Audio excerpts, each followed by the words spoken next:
శ్రోతలకు నా హృదయపూర్వక నమస్కారములు.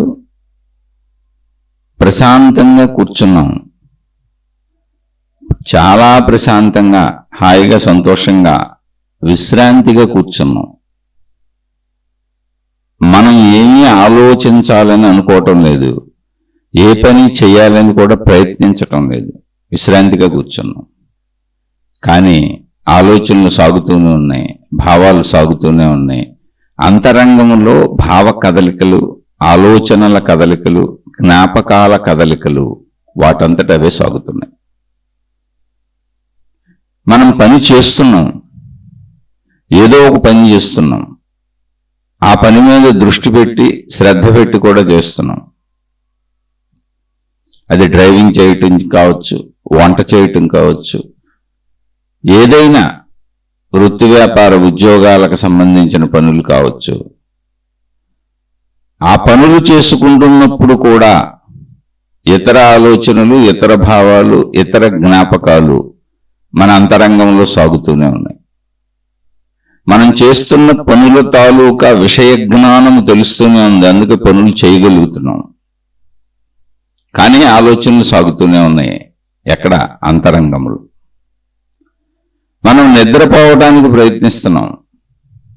నిద్రపోదామని మంచం మీదో, చాప మీదో, నేల మీదో, మంచం మీదో ఎవరి వీలుని బట్టి వాళ్ళు ప్రయత్నిస్తున్నారు, వెళ్ళి పడుకున్నారు. అంటే శరీరాన్ని పడుకోబెట్టాం. అలా కొద్ది కొద్దిగా మగతలోకి వెళ్ళే ప్రయత్నం చేస్తున్నాం. కానీ పడుకోబెట్టిన దగ్గర నుంచి, శరీరాన్ని మంచం మీద పడుకోబెట్టిన దగ్గర నుంచే ఆలోచనలు అంతరంగంలో సాగుతూనే ఉన్నాయి. వాటిని జ్ఞాపకాలనొచ్చు, భావాలనొచ్చు. అవి గతంలోకి ప్రయాణిస్తున్నాయి, ప్రస్తుతంలో అవే మాట్లాడుకుంటున్నాయి, అవే ప్రశ్నేస్తున్నాయి, అవే సమాధానం చెప్పుకుంటున్నాయి. లోపల కాన్వర్సేషన్స్ కూడా జరుగుతున్నాయి. జ్ఞాపకాలు గుర్తు రావటమే కాదు, మన లోపల సంభాషణలు కూడా జరుగుతున్నాయి. మనతో మనకు సంభాషణలు జరుగుతున్నాయి. మన ఎదుటగా వేరే ఎవరో ఉన్నారు, వాళ్ళు ఎలా అంటారు, మనం ఎలా అంటాము అనేటువంటి సంభాషణలు కూడా లోపల జరుగుతున్నాయి, మనుషులు లేకపోయినా. రెండవ వారిని ఊహించుకుని సంభాషణలు జరుగుతున్నాయి, భావోత్పత్తి జరుగుతుంది. అది గతంలోకి ప్రయాణిస్తుంది, ప్రస్తుతంలో ఉంటుంది, ప్రస్తుతంలో ఆలోచిస్తుంది. గతం ప్రస్తుతం ఆధారంగా భవిష్యత్తులోకి కూడా వెళ్తుంది. ఈ ఆలోచనల్లో సృష్టి మొత్తం ఉంది, మనుషులు ఉన్నారు. మనం ప్రయత్నించకుండానే సంభాషణలు కూడా సాగిపోతున్నాయి. ఈ సంభాషణలు మనతో మనకుంటున్నాయి. మళ్ళీ రిపీట్ చేస్తున్నాను, మనతో మనకుంటున్నాయి. ఇతరులతో మనం ఎలా సంభాషిస్తామో వాళ్ళు మనతో ఎలా సంభాషిస్తారో అనేటువంటి ఊహాత్మక సంభాషణలు కూడా లోపల జరిగిపోతున్నాయి. అదే ప్రశ్న వేసుకుంటుంది, అదే సమాధానాలు చెప్పుకుంటుంది, అదే సమాధానాలు వెతుక్కుంటుంది, అదే ప్రశ్నలు వేసుకుంటుంది. ఇక్కడ మన ప్రయత్నం ఏమి లేదు, అప్రయత్నంగా జరుగుతున్న అంతరంగంలోని విషయాలని చెప్పాను. మనం ప్రయత్నంతో ఒక పనిని చేస్తున్నప్పుడు ఇన్నిటిలోంచి, అంటే మనం నిద్రపోదామని వెళుతున్నప్పుడు కూడా సంభాషణలు సాగుతూనే ఉన్నాయి, ఆలోచనలు సాగుతూనే ఉన్నాయి, ఊహలు సాగుతూనే ఉన్నాయి.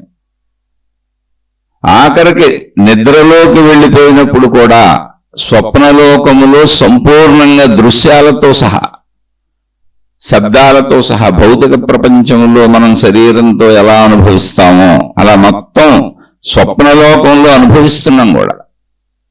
ఇదంతా కూడా అంతరంగంలోనే సాగుతుంది. మెలకువలో ఊహాత్మకంగా సాగేది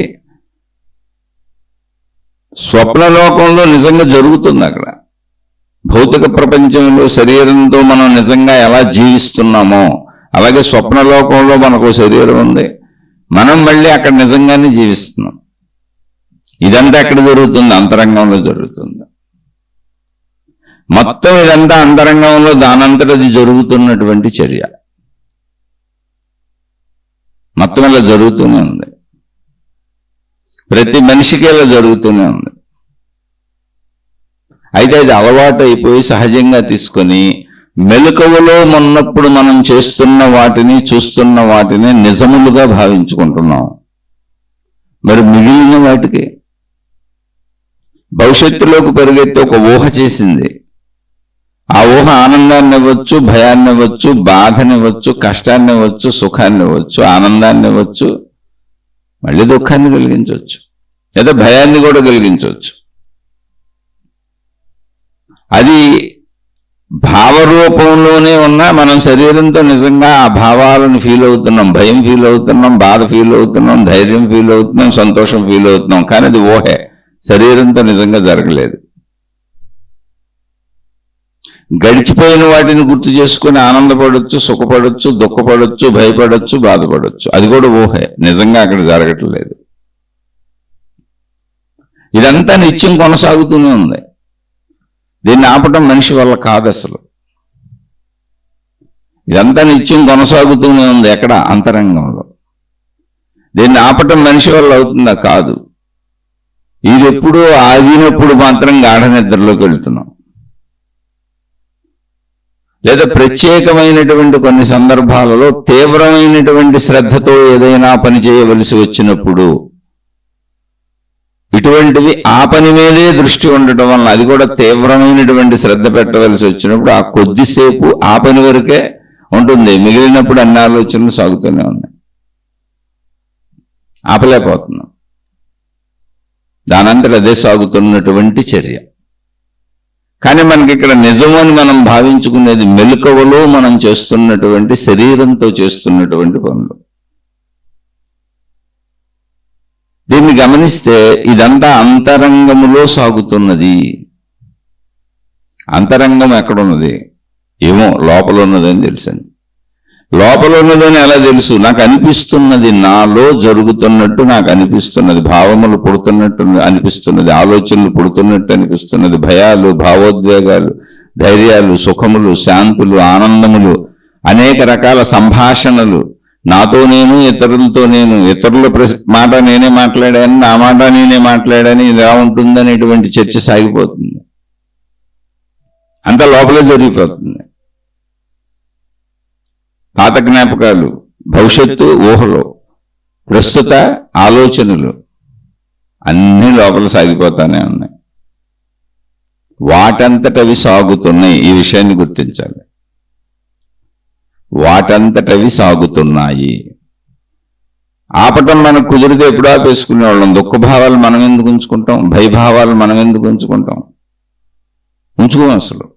వాటిని తొలగించుకోలేక భయానికి లోనైపోతున్నాం. అసలు తొలగించుకోవాలని తెలియదు. భావం రాగానే స్పందన వచ్చేస్తుంది. భయం అయితే భయం, ధైర్యం అయితే ధైర్యం, సుఖం అయితే సుఖం, సంతోషం అయితే సంతోషం, దుఃఖం అయితే దుఃఖం, బాధ అయితే బాధ. శరీరం కదపకపోయినా ఆ భావములకు తగ్గట్టు కంపించిపోతున్నాం. శరీరం స్పందనలకు లోనవుతుంది. భయం అయితే కంపించిపోతుంది. దుఃఖం అయితే కళ్ళబడి నీళ్లు వచ్చేస్తాయి గుర్తురాగానే. ఎప్పుడో జరిగిపోయిన విషయం ఇప్పుడు గుర్తు తెచ్చుకొని కంటి వెంట నీరు పెట్టుకుంటూ ఉంటారు. అలాగే సుఖాలు, సంతోషాలు కూడా ఆ భావం శరీరాన్ని సుఖమైతే పులకింపజేస్తుంది, సంతోషం అయితే ఆనందాన్ని ఇస్తుంది. వాటంతటవి అంతరంగములు ఉద్భవించి సాగిపోతున్నవి. ఈ అంతరంగము ఏమిటి? దీనినే చిదాకాశము అన్నాడు మహాత్ములు. అంటే అది ఎలా ఉందో తెలియదు, ఎక్కడుందో తెలియదు, ఎంత ఉందో తెలియదు, ఉందని మాత్రం తెలుసు. ఎందుకంటే ఇవన్నీ నాలోనే జరుగుతున్నాయి. దీన్నే హృదయాకాశము అంటారు, చిదాకాశము అంటారు. అంటే బయట ఆకాశము ఎలా ఉన్నదో మనకన్నీ కూడా తెలిసే పేర్లే పెట్టారు, తెలియని పేర్లు ఏం పెట్టలేదు. అవన్నీ ఇక్కడ నిరూపణగా ఉన్నాయి. అందుకని ఆధ్యాత్మికతలో ఎప్పుడు కూడా నీకు అర్థమయ్యి నువ్వు తెలుసుకొని అది నీకు ఇక్కడ నిరూపించబడి ఉంటుంది. అది ఇక్కడ నమ్మకంతో పని లేదు. లేని దాని గురించి అవట్లేదు. ఒక దేవుడు అంటే నీకు కనపడట్లేదు, కానీ ఆకాశం ఇక్కడ ఉంది. ఒక దేవత అంటే నీకు కనపడకపోవచ్చు, అది ఏ మతంలోనైనా సరే. అది నమ్మకం, మతము నమ్మకం.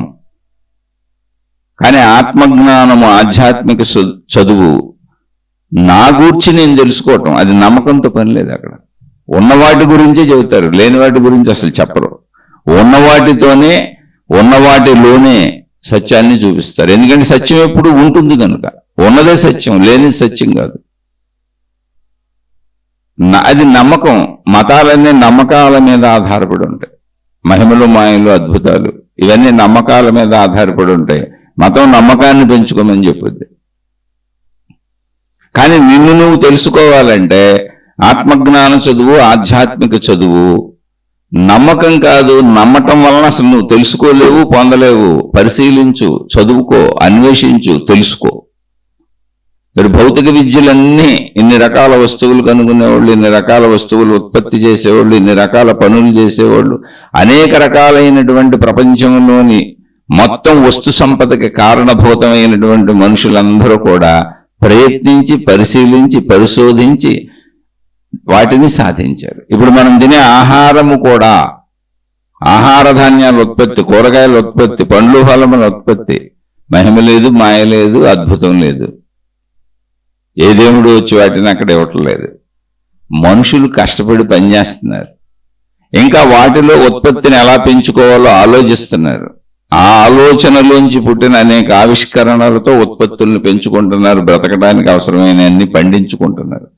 అలాగే కట్టుకోవడానికి, తిరగటానికి, తాగటానికి, ఉండటానికి, ఎంటర్టైన్మెంట్కి, ఆనందించటానికి ఎన్నో కనుక్కుంటున్నారు.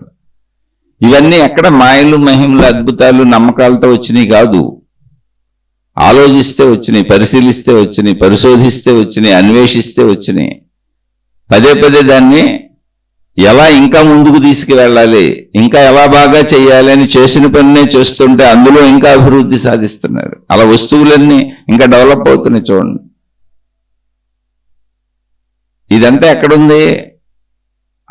లోపల, మన లోపల జరుగుతున్న చర్య. దాన్నే జ్ఞానము అన్నారు. అసలు ఏంటి లోపల, ఏంటి అంతరంగం, ఏంటి? దానికే హృదయాకాశము, చిదాకాశము అని పేరు పెట్టారు. ఎందుకని? ఎక్కడుందో తెలియట్లేదు, ఎలా ఉందో తెలియట్లేదు, కానీ ఉందని తెలుస్తున్నది. మనలో ఆలోచనలు ఉన్నాయి, భావాలు ఉన్నాయి, జ్ఞాపకాలు ఉన్నాయి. ఇది రోజు చెప్పుకునేదే. కానీ ఒక తపస్సులా మీరు దానిలో ఇమిడిపోయే వరకు చెప్పుకుంటూ ఉండాల్సిందే. మీరు, నేను, నాకు నేనే చెప్పుకుంటున్నాను పదే పదే పదే పదే. ఆ స్థిరత లోపల కుదిరే వరకు.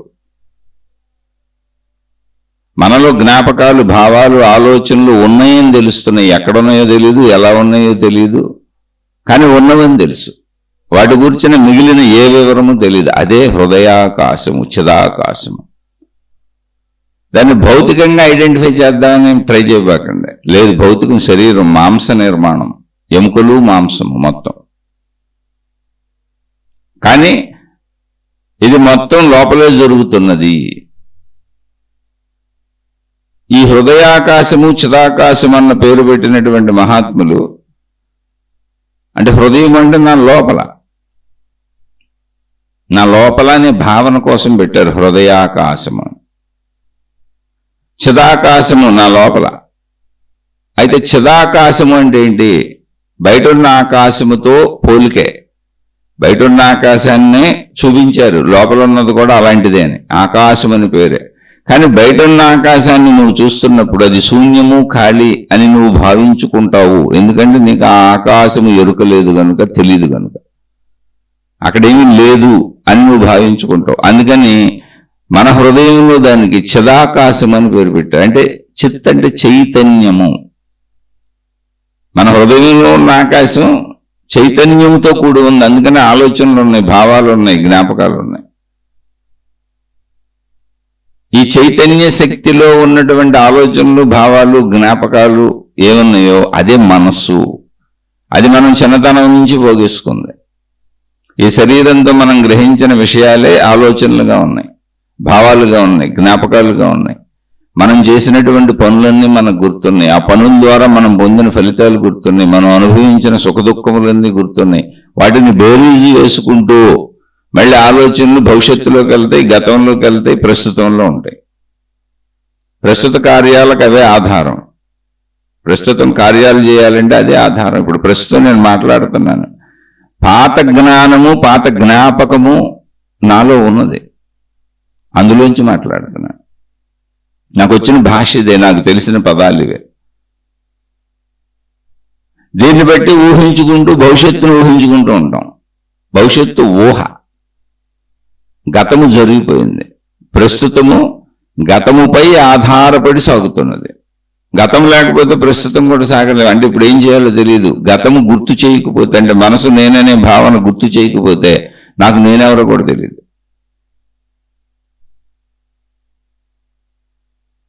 ఇవన్నీ ఒకటే శక్తి. మనసన్నా అదే, ప్రాణశక్తి అన్నా అదే, చిదాకాశం అన్నా అదే, హృదయాకాశం అన్నా అదే. అర్థం అవడానికి అనేక రకాల పేర్లతో పెట్టారు. బయటున్న ఆకాశమే లోపలున్న ఆకాశము. బయటున్న ఆకాశమునకు లోపలున్న ఆకాశమునకు ఎటువంటి డిఫరెన్స్ లేదు. కానీ బయటున్న ఆకాశము అనుభవానికి అందటం లేదు.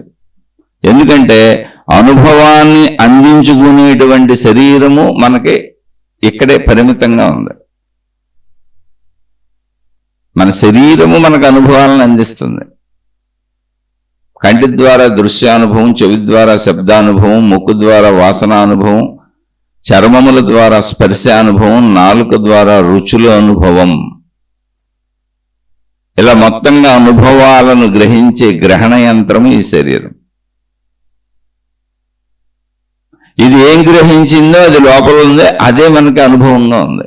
అందుకని అనుభవంగా ఉన్నది నా లోపల కనుక, అనుభవాలన్నీ నాకు తెలిసినవి కనుక నా లోపల ఉన్న ఆకాశమును చిదాకాశము అన్నారు. కానీ అది ఎలా ఉంది? ఆకాశము వలె ఉంది. ఎందుకని? ఎక్కడుందో తెలియదు, ఎంత ఉందో తెలియదు, ఎలా ఉందో తెలియదు. అలా తెలుసుకుందాం అనుకుని శరీరాన్ని కోసి చూసి డాక్టర్లు ఆపరేషన్లు చేసి అన్నీ జరుగుతూ ఉంటాయి. ఎక్స్రేలు తీస్తారు, స్కానింగ్లు తీస్తారు, అక్కడేం కనపడదు. కనపడుతుంది మాంస శరీరం కనపడుతుంది. మాంసము, ఎముకలు, అక్కడ ఉన్న అవయవాలు కనపడుతూ ఉంటాయి. కానీ ఈ చిదాకాశం, ఈ హృదయాకాశం, ఈ మనసు అనే ఆధ్యాత్మిక భాషలో చెప్పబడుతున్న ఆలోచనలు, జ్ఞాపకాలు ఇదేం కనపడదు, ఎక్కడ కనపడవు. అయితే లేవా? ఉంది. అది సూక్ష్మత అన్నారు. ఎందుకు కనపడవు అంటే మనిషి తెలుసుకునేలా లేదు. దీన్ని మనం గ్రహించి ఆ తత్వములో మనం లీనమైపోవటానికి అనువుగా మహాత్ములు అక్కడ పెట్టిన పేరు చిదాకాశము, హృదయాకాశము. ఆకాశము అన్నప్పుడు బయట ఆకాశము జడత్వముగా మనకు అనిపిస్తుంది. ఎందుకంటే అనుభవం లేదు కనుక. అనుభవం లేనప్పుడు అది ఖాళీ, అది శూన్యము, అక్కడేమీ లేదు అనే భావన ఉంది. కానీ మనకి అనుభవం ఉన్నటువంటి, మనం తెలుసుకున్న విషయాలు, గ్రహించిన విషయాలు, మన పంచేంద్రియముల ద్వారా మన లోపలకు చేరిన విషయాలు ఎక్కడున్నాయి అంటే మనకు అనుభవం ఉంది. అది ఆకాశమే, ఆకాశ స్థితిలోనే ఉంది. ఎందుకని? ఎలా ఉందో తెలియదు, ఎక్కడుందో తెలియదు. అదే శక్తి స్థితి, అదే ఆకాశ స్థితి. దాన్ని ఆత్మశక్తి అన్నారు, దాన్ని ప్రాణశక్తి అన్నారు, దాన్ని ఆకాశం అన్నారు. శక్తి ఎలా ఉంటుందంటే ఆకాశము వలె గగన సదృశం అని చెప్పారు. భగవంతుడికి సంబంధించిన అనేక రకాలైనటువంటి ప్రేయర్స్లో, పూజా విధానాలలో గగన సదృశ్యం అనేటువంటి పేరు వస్తుంది. అంటే గగనము అంటే ఆకాశముతో, ఆకాశము వలె, ఆకాశముగా. శక్తి ఆకాశము వలె ఉన్నది. అంటే ఏంటి అంటే అంత సూక్ష్మమైనది.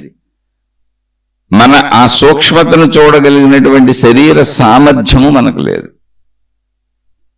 అంతే సింపుల్. దాన్ని అక్కడికి వదిలేస్తే అయిపోయింది. ఆ సామర్థ్యం లేదు, ఇక దాని గురించి ఎన్ని మాట్లాడుకున్నా. కానీ మరి మనకు అది ఆకాశం అని ఉన్నదని ఎలా తెలుస్తుంది? మనకు అనుభవముగా ఆలోచనలు ఉన్నాయి, భావములు కదులుతున్నాయి. భావం దుఃఖమైతే దుఃఖ స్పందన శరీరానికి వచ్చేస్తుంది, కంటి వెంట నీళ్ళు కారిపోతాయి. భావము సుఖమైతే సుఖస్పందన శరీరానికి వచ్చేస్తుంది. శృంగార కోరిక తలుచుకుంటూ మీ శృంగార అవయవం కదిలిపోద్ది, అందులో స్పందన మీకు తెలుస్తుంది. అలాగే మీరు ఏదో పొల్లటి ఆహారాన్ని గుర్తు చేసుకోండి, రుచికరమైన ఆహారాన్ని గుర్తు చేసుకోండి, నోట్లో లాలాజలం పడుతుంది, అంటే స్పందిస్తుంది. కానీ వస్తువు లేదు అక్కడ, విషయం లేదు అక్కడ, భావస్పందన. అదే విపరీతమైనటువంటి భయంకరమైనటువంటి భయానికి సంబంధించిన విషయాలు స్మరణకు రాగానే భయం కలుగుతుంది, కంపిస్తుంది. అది పాము కావచ్చు, దయ్యం కావచ్చు, భూతం కావచ్చు, లేదా నీ జీవితంలో జరిగినటువంటి నిన్ను భయపెట్టే మనుషులు కూడా కావచ్చు. సైకలాజికల్ ప్రాబ్లమ్స్ అన్నీవే. మనుషులు కావచ్చు, సంఘటనలు కావచ్చు, విషయాలు కావచ్చు, ఏదైనా కావచ్చు, పరిస్థితులు కావచ్చు. అక్కడ అది లేకపోయినా అది గుర్తొచ్చినప్పుడు స్పందిస్తుంది. అందుకని నాకు లోపల తెలుస్తుంది భావములు ఉన్నాయని. అనుభవము, అది తెలియటమే అనుభవం. కానీ ఎక్కడుందో ఎలా ఉందో తెలియటం లేదు. అదే చిదాకాశము అని చెప్పారు, అదే శక్తి అని చెప్పారు, అదే ప్రాణశక్తి అని చెప్పారు, అదే ఆత్మశక్తి అని చెప్పారు. దానికి హృదయాకాశము, చిదాకాశము అని పేరు పెట్టారు. నా పర్సనల్ అయినప్పుడు, నా పర్సనల్ అయితే అది ప్రాణశక్తి, యూనివర్సల్ అయితే అది ఆత్మశక్తి. మొత్తంగా ఉన్నటువంటి ఒకే శక్తి అయితే దాని పేరే ఆత్మశక్తి. నేను వ్యక్తిగా నా వరకే మాట్లాడుతున్నప్పుడు, ఆలోచించుకుంటున్నప్పుడు, ఒక వ్యక్తికి మాత్రమే చెప్పబడుతున్నప్పుడు అది ప్రాణశక్తి. కానీ ప్రాణశక్తికి ఆత్మశక్తికి ఏం భేదం లేదు. అలాగే వ్యక్తిగా నా వరకు చెప్పబడుతున్నప్పుడు ఇదంతా ఎక్కడుందో, నా లోపల ఏం జరుగుతుంటే, నా లోపల ఆకాశం ఉంది. మీరు గమనించి చూడండి, ఎన్ని విషయాలైనా నా లోపల పడుతున్నాయి, కానీ ఎక్కడ పడుతున్నాయి? ఇప్పుడు శరీరంతో మనం ఒక బరువును మోయాలంటే అది ఇరుకుగా, బరువును ఎక్కువ పెట్టుకున్నప్పుడు మొయ్యలేం. ఒక 25 కేజీలు బస్తా నెత్తి మీద పెట్టుకున్నాం, పర్వాలేదన్నాం. 50 కేజీలు పెట్టుకున్నాం, బాబోయ్ కొంచెం కష్టంగా ఉందన్నాం. 100 కేజీలు అన్నాం, అసలు నా వల్ల కాదన్నాం. సరే 100 కేజీలు మోసేవాళ్ళు ఉండొచ్చు కొంతమంది, అలవాటు ఉన్నవాళ్ళు. 200 కేజీలు మా వల్ల కాదన్నారు. అంటే శరీరానికి పరిమితి ఉంది. అది పనికైనా పరిమితి ఉంది, పరుక్కైనా పరిమితి ఉంది, మోయటానికైనా పరిమితి ఉంది, నడవటానికైనా పరిమితి ఉంది, తినటానికైనా పరిమితి ఉంది. అన్నింటికీ శరీరానికి పరిమితి ఉంది. ఆ పరిమితిలో అది అంతే చేయగలదు. తర్వాత అది అలసిపోద్ది, ఆగిపోద్ది, మళ్ళీ దానికి రెస్ట్ ఇచ్చి ముందుకెళ్తా ఉండాలి. అపరిమితంగా, అనంతంగా, కంటిన్యూటీగా అది ఏ పనిని చేయలేదు, ఏ ఒక్క చిన్నది చేయలేదు. ఆఖరికి జీవించటంలో అది నిద్రించటం అనేదానికి కూడా వెళ్ళిపోద్ది, తను తాను మర్చిపోయి. కనీసం బ్రతకటం అనే ప్రక్రియలో కూడా అది కంటిన్యూ మెలకువలో బ్రతకలేదు. నిద్ర అనే చిన్న మరణానికి వెళ్ళొస్తూనే ఉంటుంది ప్రతిరోజు. శరీరానికి అంత పరిమితత్వం ఉంది. ఈ పరిమితత్వమైన శరీరములో అపరిమితమైనటువంటి విషయాలు ఎలా పడుతున్నాయి? ట్రైన్లు, బస్సులు, నేను చూసిన దృశ్యాలన్నీ లోపల ఉంటాయి, నేను విన్న శబ్దాలన్నీ లోపల ఉంటాయి. పంచేంద్రియముల ద్వారా నేను చిన్నప్పటి నుంచి గ్రహిస్తున్నవన్నీ, ఇప్పటి వరకు గ్రహించినవన్నీ లోపల ఉన్నాయి. ఇంకా నేను ఎన్ని గ్రహించినా లోపల ఉంటాయి. మీరు ఒకవేళ గ్రహగోళములు, విశ్వము, దాని అనంత ఎరుకను, దాని విశాలతను, దాని వ్యాప్తతను తెలియజేస్తే అది కూడా లోపల పెట్టేస్తుంది. తెలుసుకుంటుంది, అర్థం చేసుకుంటుంది, అవగాహన చేసుకుంటుంది, అది కూడా లోపల పెట్టేస్తుంది. కానీ ఎంత పడినా ఇరుకని కానీ బరువుని కానీ ఉందా లోపల? అలా పడుతున్న దాంట్లో అంటే లేదు. అదే హృదయాకాశము, అదే చిదాకాశము. ఆకాశంలోనే ఉంది చూడండి బయట సృష్టి అంతా. సర్వవ్యాపకంగా ఉన్న ఆకాశంలోనే ఉంది సృష్టి మొత్తం. అందులో ఒక చిన్న గోళం భూమి. ఇటువంటి గోళములు మిలియన్లు కోటాను కోట్లు ఉన్నాయి. అసలు అంతు లేదు. ఎన్నున్నాయని చెప్పడానికి సంఖ్య సరిపోదు, సంఖ్య చెప్పలేం మనం. మానవుడు ఒక సంఖ్యను తయారు చేసుకోలేడు.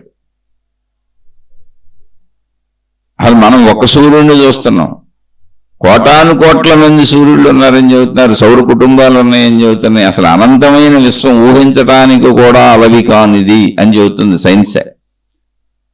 దాన్ని ఆధ్యాత్మికతలో కూడా చెప్పారు, ఆత్మశక్తి గురించి అన్నప్పుడు. అంటే ఆ సైన్స్ చెప్పిన విశ్వం ఏది ఉందా, విశ్వశక్తి, ఆత్మశక్తి, అది వేరు ఇది వేరు కాదు. అయితే ఇది ఆధ్యాత్మిక చదువు, అంటే నా గూర్చి నేను చదువుకుంటున్న చదువు. సైన్స్ ఉన్న సృష్టిని పరిశీలించుకుంటూ వెళ్తుంది. మనిషి వేరే విషయాన్ని పరిశీలిస్తున్నాడు, అది సైన్స్. ప్రకృతిని పరిశీలిస్తున్నాడు, తనకు భిన్నంగా ఉన్నదాన్ని పరిశీలిస్తున్నాడు, అది సైన్స్. అక్కడ కూడా శక్తినే కనుగొంటున్నాడు. ఇక్కడ తనలో తాను పరిశీలించి తనను తాను కనుగొని బయట దాన్ని కూడా కనుగొంటున్నారు. అంటే ఇది తన వైపు నుంచి జరుగుతుంది, నా లోపల నుంచి జరుగుతుంది. సైన్స్ బయట ప్రకృతి నుంచి తన లోపలికి రావచ్చు. ముందు బయట ప్రకృతిలో విషయాలను కనుక్కుంటూ వెళ్ళి అది మనిషి దగ్గరికి రావచ్చు మేబీ. ఎందుకంటే మనిషికి ఉపయోగపడే అనేకం సైన్సే కనుక్కుంటుంది. అలా వచ్చినప్పుడు కూడా సైన్స్ శక్తి అని చెప్పింది. ఆధ్యాత్మికత రివర్స్ వెళ్తుంది, తన లోపల నుంచి బయటకు వెళ్తుంది ప్రకృతిలోకి. ప్రకృతి అంతా ఉన్నది, నిండి ఉన్నది తన లోపల ఉన్న శక్తే, ఆ హృదయాకాశమే, ఆ చిదాకాశమే అని చెబుతుంది. ఇదే ఆధ్యాత్మికత. ఇది అనుభవంగా పొందటమే తప్ప నమ్మటం నమ్మకపోవటం అనేది అంత పని లేదు. అర్థం చేసుకోవడం ఇది పాఠ్యాంశం, చదువు ఇది. అవగాహన, అర్థం చేసుకోవటం, అర్థం కాకపోతే అనేక రీతులలో ప్రశ్నించి సమాధానాలు, సందేహాలకే సమాధానాలు పొందాలి, తెలుసుకోవాలి అంతే. ఇక్కడ మతములు, మార్గములు, విధానములు, దేవుళ్ళు, దేవతలు, నమ్మకాలు అసలు వాటితో పనే లేదు. అవన్నీ నిన్ను అసలు ఎక్కడ చదువుకోనివ్వు, అది ప్రాబ్లం.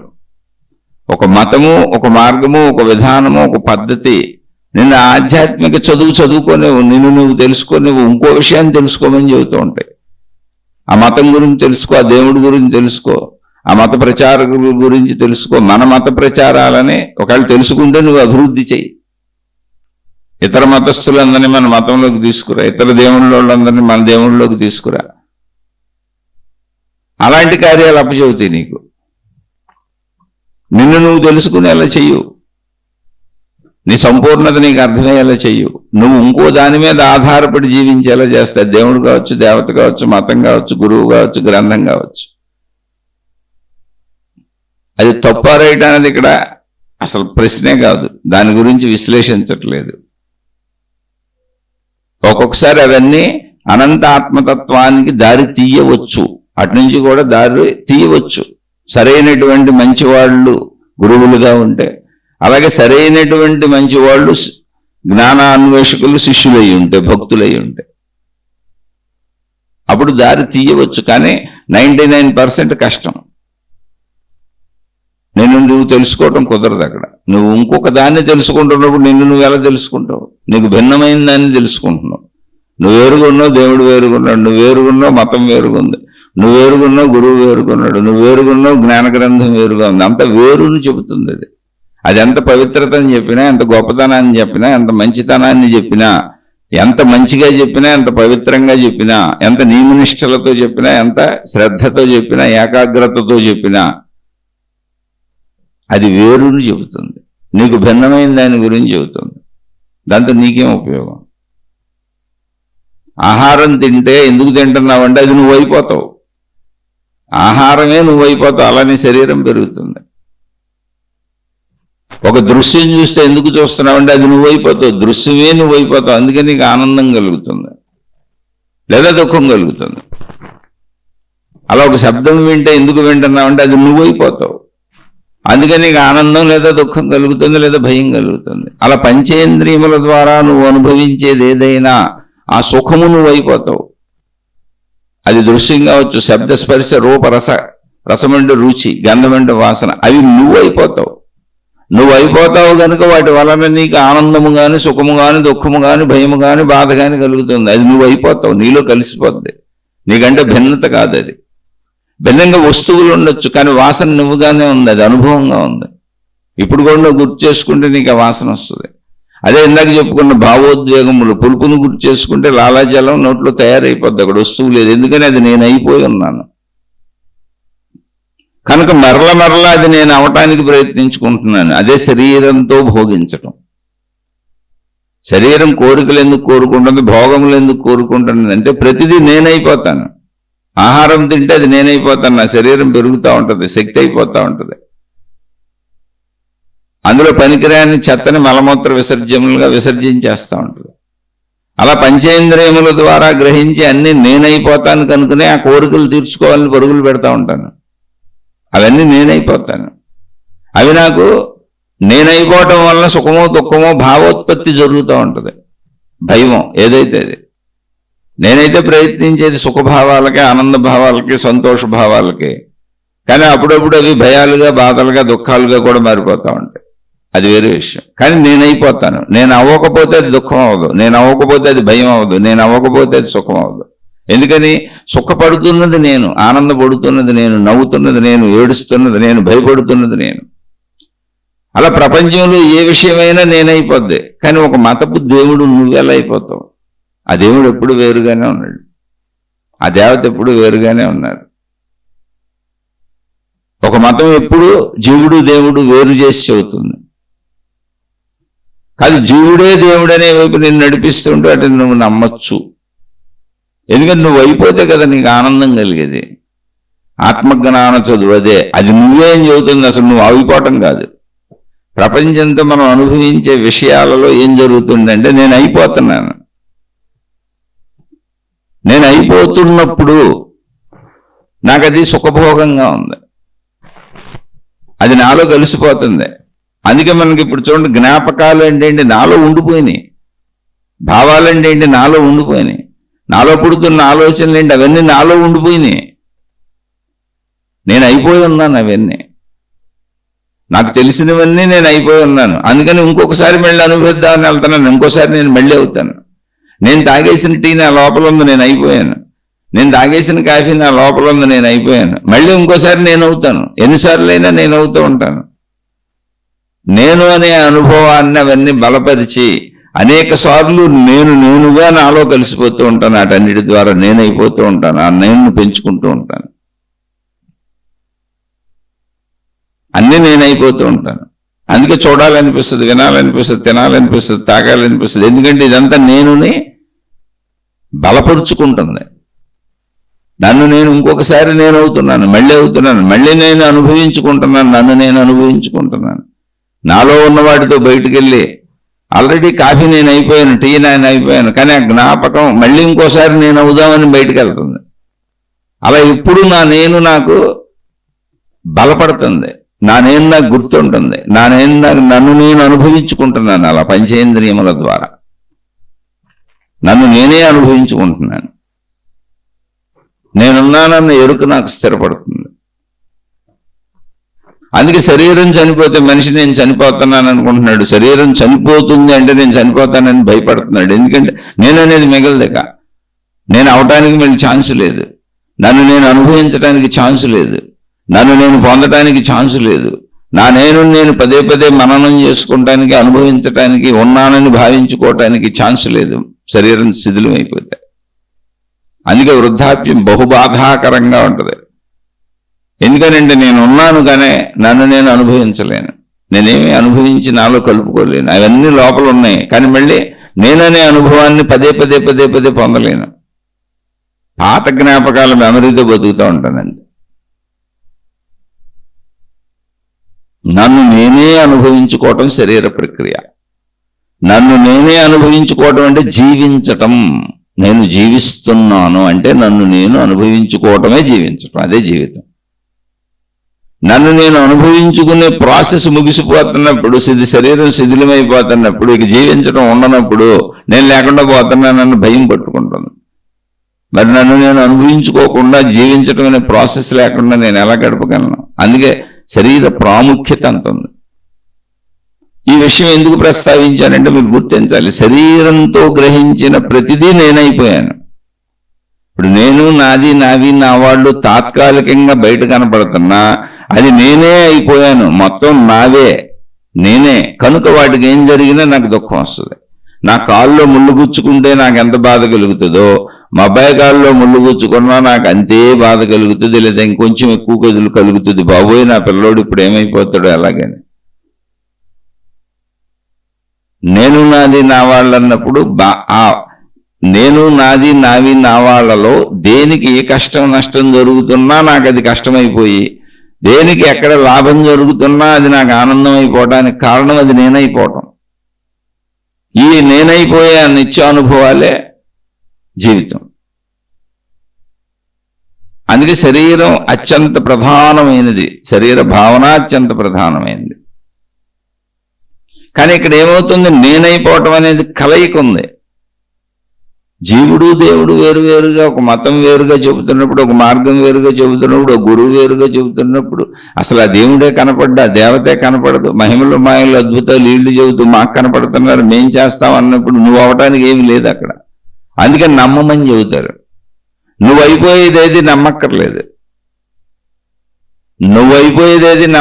నువ్వు తిన్న ఆహారం నువ్వు అయిపోయావు, నమ్మక్కర్లేదు. అయిపోయావు నీకే తెలుసు, నమ్మకంతో పని లేదు. నువ్వు చూసిన దృశ్యాలన్నీ నువ్వు అయిపోయావు, అవి నీ లోపల ఇప్పటికీ స్థిరంగా ఉన్నాయి, అందుకని నమ్మక్కర్లేదు. శబ్దస్పర్శ రూపరస గంధములతో ఈ శరీరంతో నువ్వు గ్రహించినవన్నీ నిత్యము నువ్వు అయిపోతున్నావు, అయిపోయావు. అవే లోపల మనసుగా ఉంది, మనసంతా నువ్వు అయిపోయింది. అదంతా నువ్వే, అది ఎంత వ్యాపకంగా ఉందో అదంతా నువ్వే. మళ్ళీ నువ్వు అవుతానే ఉంటావు. అంటే నమ్మాల్సిన అవసరం లేదు. ఆహారాన్ని నమ్మని ఎవరు చెప్పరు, బట్టలను నమ్మని ఎవరు చెప్పరు, చెప్పులు నమ్మని ఎవరు చెప్పరు, తల్లిదండ్రులను నమ్మని ఎవరు చెప్పరు. వాళ్ళు ఎదురుగా కనపడుతున్నారు, వాళ్ళతో అనుభవాలు ఉన్నాయి. ఓ భార్య ఉందని నమ్ము, ఓ భర్త ఉన్నాడని నమ్మని చెప్పాల్సిన అవసరం లేదు పెళ్ళైన వాళ్ళకి. కానీ దేవుడు ఉన్నాడు నమ్ము, దేవత ఉంది నమ్మని పదే పదే పదే పదే ప్రచారాలు చేయాల్సి వస్తుంది. ప్రపంచవ్యాప్తంగా ఈ ప్రచారాలు ఎక్కువైపోయినాయి. ఎందుకంటే నమ్ము అనాలంటే అది నీకు తెలియదు. నీకు తెలిసిన ప్రతిదీ నువ్వు అయిపోతావు, నమ్మాల్సిన అవసరం లేదు. నువ్వు అవ్వని దాని వలన నువ్వు ఎప్పటికీ అనుభవం పొందలేవు. అది తాత్కాలిక భ్రాంతిని కలిగించుకుంటున్నావు. నువ్వు శరీరపరంగా నువ్వు అవుతున్నావు కనుకనే నీకు శరీరం అంతా బలంగా నేనని అనిపించి అది ఉండాలని, అది బాగుండాలని, ఆ శరీరమునకు సంబంధించిన ఆ నేనులు మొత్తం బాగుండాలని. అన్ని నేనులే, నేను నాది నా వాళ్ళు అన్న దాంట్లో భాషాపరంగా విడిగా చెబుతున్నా తప్ప నా వాళ్ళందరూ నా లోపలే ఉన్నారు. ఎక్కడెక్కడో ఇతర దేశాల్లో ఉన్న కొడుకుల్ని కూతుర్ని గుర్తు చేసుకుని మురిసిపోతూ ఉంటారు ఇక్కడ. ఎందుకంటే నాలో ఉన్నారు కనుక నాకు ఆనందాన్ని ఇస్తున్నారు, నాలో ఈవిడిపోయారు కనుక నాకు ఆనందాన్ని ఇస్తున్నారు, నాకు దుఃఖాన్ని ఇస్తున్నారు, నాకు భయాన్ని ఇస్తున్నారు. అది వస్తువులైన, విషయాలైన, సంఘటనలైన, ప్రదేశాలైన. నాకు వాటికి భిన్నత లేదు, అందువలన భయం కలుగుతుంది. నాకు వాటికి భిన్నత లేదు, అందువలన సుఖం కలుగుతుంది. నాకు వాటికి భిన్నత లేదు, అందువలన ఆనందం కలుగుతుంది. నాకు వాటికి భిన్నత లేదు, అందువలన దుఃఖం కలుగుతుంది, కష్టం కలుగుతుంది, బాధ కలుగుతుంది. అది నేను అయిపోతున్నాను కనుక. మరి ఈ దైవ మార్గంలో, ఈ మత మార్గంలో నువ్వు ఎక్కడవుతున్నావు, ఎలా అవుతావు? అసలు అక్కడ నీకు అవటానికి ఏం కనపట్టలేదు కదా. అందుకని మహిమలు, మాయలు, అద్భుతాలు, యంత్రతంత్ర మంత్రాలు, గారడీలు నిన్ను బురుడి కొట్టించేసి ఇంకోవైపు తీసుకెళ్లిపోయి నమ్ము నమ్ము అని కొత్త సిద్ధాంతాలు వచ్చినాయి. అక్కడ నమ్మటమే ఓకే, నమ్ముదాం, అది కూడా తప్పేం లేదు. కానీ నమ్మితే అది నువ్వు ఎలా అవుతావు? అందుకే ప్రపంచవ్యాప్తంగా అందరూ ఏదో ఒక మతంలో ఏదో ఒక దేవుడితోనే ఉన్నా అది నమ్మకము అనేటువంటి విషయం కనుక మతం అనేది నమ్మిన అక్కడ విషయం లేనప్పుడు అది నేను అవ్వలేను కనుక. అందరూ భగవంతుడితో ఉన్నట్టున్నారు కానీ గుణమార్పు లేదు, చెడు వదలలేదు, చెడు పోదు, శరీర భావన పోదు. ఎవరికి వాళ్ళు నమ్ముతూనే అన్ని రకాల చెడ్డ కార్యాలు చేస్తున్నారు. ప్రపంచవ్యాప్తంగా ఉన్న ఘర్షణలన్నీ ఆఖరికి మతాలు, దేవుడి పేరు మీద మతాలు కొట్టుకుంటున్నాయి. ఆ దేవుళ్ళకి ఇతర దేవుళ్ళు, ఆ దేవుళ్ళని పూజించేవాళ్ళు ఈ దేవుళ్ళని పూజించేవాళ్ళు కొట్టుకుంటున్నారు. ఆ మతాలు ఈ మతాలు కొట్టుకుంటున్నారు. అంటే ఎంత మూఢత్వపు చర్యలు జరుగుతున్నాయో మీకు మీరే ఊహించుకోండి, ఆలోచించుకోండి. కాదు నాకు అయ్యా నచ్చినాయి అంటే తప్పకుండా అటు వెళ్ళండి. నేను దేన్ని విమర్శ చేయట్లా, సద్విమర్శ. అంటే నువ్వు ఆలోచించుకోవడానికి అనువుగా మాట్లాడుతున్నా.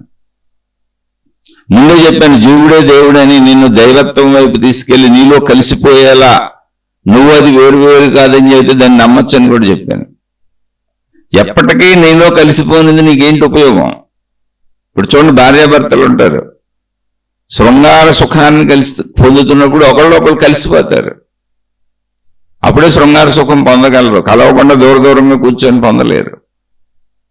ఇదే భార్యాభర్తలు నిత్యం గొడవలు పడుతూ ఉంటారు. అంటే ఏంటి? కలవలేదు, శరీరపరంగా కలిసి విడిపోతున్నారు. మానసికంగా అసలు నా భర్త నా భార్య అని అంతరంగ కలయిక లేదు. ఒకరి కోసం ఒకరు బతకాలన్న ప్రేమాభిమానాల కలయిక లేదు. అప్పుడే ఘర్షణ వస్తుంది. స్వార్థం ఉంది. స్వార్థంతో శారీరక సుఖానికి కలుస్తున్నాం తప్ప మిగిలిన ఏ కలయిక మా మధ్య లేదు. నా ఇంటిటీ నాదే, నీ ఇంటిటీ నీదే, కానీ కలిసి ఉండాలని వ్యవస్థ పెట్టుకున్నాం కనుక అలా ఉన్నాం. అక్కడ ఘర్షణ వస్తుంది. ఏ మనిషితో అయినా వస్తుంది, ఎవరితో అయినా వస్తుంది. కానీ అంతరంగంలో కలిసిపోతే నా బిడ్డను, నా భర్తను, నా భార్యను, నా తండ్రిను, నా తల్లిను, నా కొడుకను ఘర్షణ పుట్టదు. అయితే అది ఇద్దరి వైపు జరగాలి. అది ఏకత్వం అయిపోవాలి. నీళ్ళు కలిసిపోయినట్టు, పాలల్లో పాలు కలిసిపోయినట్టు ఒక కుటుంబం మొత్తం ఇది నేనని కలిసిపోతే అక్కడ ఘర్షణ ఉండదు. అది అందరిలోంచి పుట్టాలి, ఇద్దరి వైపు జరగాలి. ఇద్దరి వైపు జరగనప్పుడు ఈ భావన ఒకరి వైపే ఉన్నప్పుడు, అంటే నా వాళ్లే అని నేను కలిసిపోయా, లేదా నా వాళ్లే అని నా భార్య కలిసిపోయింది, అప్పుడు నా భార్య మౌనంగా ఉంటుంది, నేను గొడవ పడుతూనే ఉంటాను. కలిసిపోయిన వాళ్ళు మౌనంగా ఉంటారు. ఎందుకని? గొడవ పడే వాళ్ళని ఏం చేయలేము. మా వాళ్ళేగా, మా నాన్నగా, మా అమ్మాయిగా, పోనీ మా అబ్బాయిగా నేను కలిసిపోయాను, కానీ వాళ్ళు విడిపోయి ఉన్నారు. ఇది ఏకత్వ భావన. కలిసిపోయిన భావన. సృష్టిలో ప్రతిదీ నువ్వు బ్రతుకుతూ జీవిస్తున్న ప్రతిదీ ప్రతిరోజు నీలో కలిసిపోతుంది, నువ్వు అయిపోతున్నావు. అందుకే నువ్వు జీవించాలనే ఆతృతలో ఉన్నావు. జీవించేటప్పుడు అన్నీ అనుభవించాలన్నది కోరిక కాదు, నేను అయిపోతున్నాను, కలిపేసుకోవాలి నాలో. అది శరీరపరంగా సృష్టిపరంగా పరిమితులు ఉండటం వలన, విభిన్నత ఉండటం వలన ఎంత కలుపుకుంటే అంత ఆనందంగా ఉంది. కలుపుకోలేకపోతే బాధగా ఉంది, భయంగా ఉంది, దుఃఖంగా ఉంది. కానీ మతాన్ని ఎలా కలుపుకుంటావు? అది లేదు కదా అక్కడ. మతిలోంచి పుట్టింది మతం. ఒక దేవుడు సృష్టి చేసుకున్నారు, ఒక గ్రంథం వాళ్ళే రాసుకున్నారు, ఆ దేవుడికి లోకం పెట్టుకున్నారు, మనందరం వెళ్ళి ఆ దేవుడు ఎదురుగుండా కూర్చుంటామని చెప్పారు. ఓకే, నమ్ముదాం. నమ్మితే ఎలా కలుస్తాం? అక్కడ కనపడతలేదుగా, వినపడతలేదుగా. శబ్దస్పర్శ రూపరస గంధములకు ఆధారంగా అది లేదుగా. లేదండి అది మాయలు మహిమలు శక్తులు అంటే అలా కూడా ఎలా కుదురుతుంది? నమ్మని దాన్ని ఎలా పొందుతాం? అర్థం కాని దాన్ని ఎలా పొందుతాం? తెలియని దాన్ని ఎలా పొందుతాం? అక్కడ లేని దాన్ని ఎలా పొందుతాం? కానీ అర్థమైన ఉన్నట్టే. అర్థం అవడం అంటే ఏంటి? ఉన్నది అర్థం అవ్వాలి, లేనిది కాదు. ఉన్నది ఉన్నట్టుగా అర్థం అవ్వాలి, ఉన్నది కనపడాలి, ఉన్నది వినపడాలి, ఉన్నది తెలియబడాలి, శబ్దస్పర్శ రూపరస గంధములుగా తెలియబడాలి. కాబట్టి నువ్వు ఎప్పటికే మతంలోంచి ఏమీ తెలుసుకోలేవు. అయితే తెలుసుకోవచ్చు, అక్కడి నుంచి కూడా అభివృద్ధి చెంది వచ్చిన వాళ్ళు ఉన్నారు. వచ్చి జీవుడే దేవుడు అన్న తత్వంలో కలిసిపోయిన అన్ని మతాలలోంచి ఉన్నారు మహనీయులు, మహాత్ములు. నేను ప్రాథమిక దశలో విషయాలని చెప్తున్నాను. నీలో కలిసిపోయేదైతే అది నమ్మకం కాకపోతే, అది నిరూపణ సత్యం అయితే, ఇప్పుడు ఆకాశము నిరూపణ సత్యం, బయట ఉంది అది. అలాగే బయట ఉన్న ఆకాశమే నీ హృదయాకాశము, చిదాకాశం అని చెప్పారు అంతే. బయట ఉన్న ఆకాశాన్నే లోపల చూసుకో. అందుకే ఎన్నైనా పడుతున్నాయి అందులో. సర్వవ్యాపకమైనటువంటి ఆకాశ స్థితిలో పరిమితత్వం లేదు. ఎన్ని దృశ్యాలు చూసినా, ఎన్ని అనుభవాలైనా నాలో ఎందుకు కలిసిపోతున్నాయంటే నేను ఆకాశతత్వాన్ని. శరీరపరంగా నేను పరిమితంగా అనిపించవచ్చు, కానీ నా హృదయ ఆకాశము, చిదాకాశము బయట ఉన్న ఆకాశము లాగానే సర్వవ్యాపకము, అనంతము, అఖండము. ఎన్నైనా పడితే బయట ఆకాశంలో ఎన్ని ఉన్నాయో. మనం చూస్తున్న ఒక్క సూర్యుడు, ఆ సూర్యుడు చుట్టూ తిరుగుతున్న గ్రహములు, భూమిగా ఇతర గ్రహములు సౌర కుటుంబము అంటారు. అంటే ఒక ఫ్యామిలీ అక్కడ తిరుగుతుంది. కుటుంబం అంటే మన ఇంట్లో ఉన్న 5-6 మనం అక్కడే మన కుటుంబం ఇల్లు పెట్టుకు ఎలా ఉంటామో, అమ్మ నాన్న అక్క చెల్లి ఎవరుంటే వాళ్ళు, మనదో కుటుంబం. అలాగే అది సౌర కుటుంబము అంటే ఆ సూర్యుడు చుట్టూ, సూర్యుడి మీద ఆధారపడి సూర్యుడు చుట్టూ తిరుగుతున్న గ్రహాలు ఒక సౌర కుటుంబం. ఇటువంటి సౌర కుటుంబ ఫ్యామిలీలు లెక్కించడానికి వీలు లేనన్ని మిలియన్లు, మిలియన్లు, ట్రిలియన్లు, లక్షల కోట్లు, కోటాను కోట్లు ఉన్నాయి విశ్వంలో అని చెబుతున్నారు. అంటే ఏంటి ఆ విశ్వం? ఏంటది? ఆకాశము. విశ్వంలో అన్నప్పుడు ఆ మొత్తం విశ్వం ఏంటి? ఆకాశం, స్పేస్.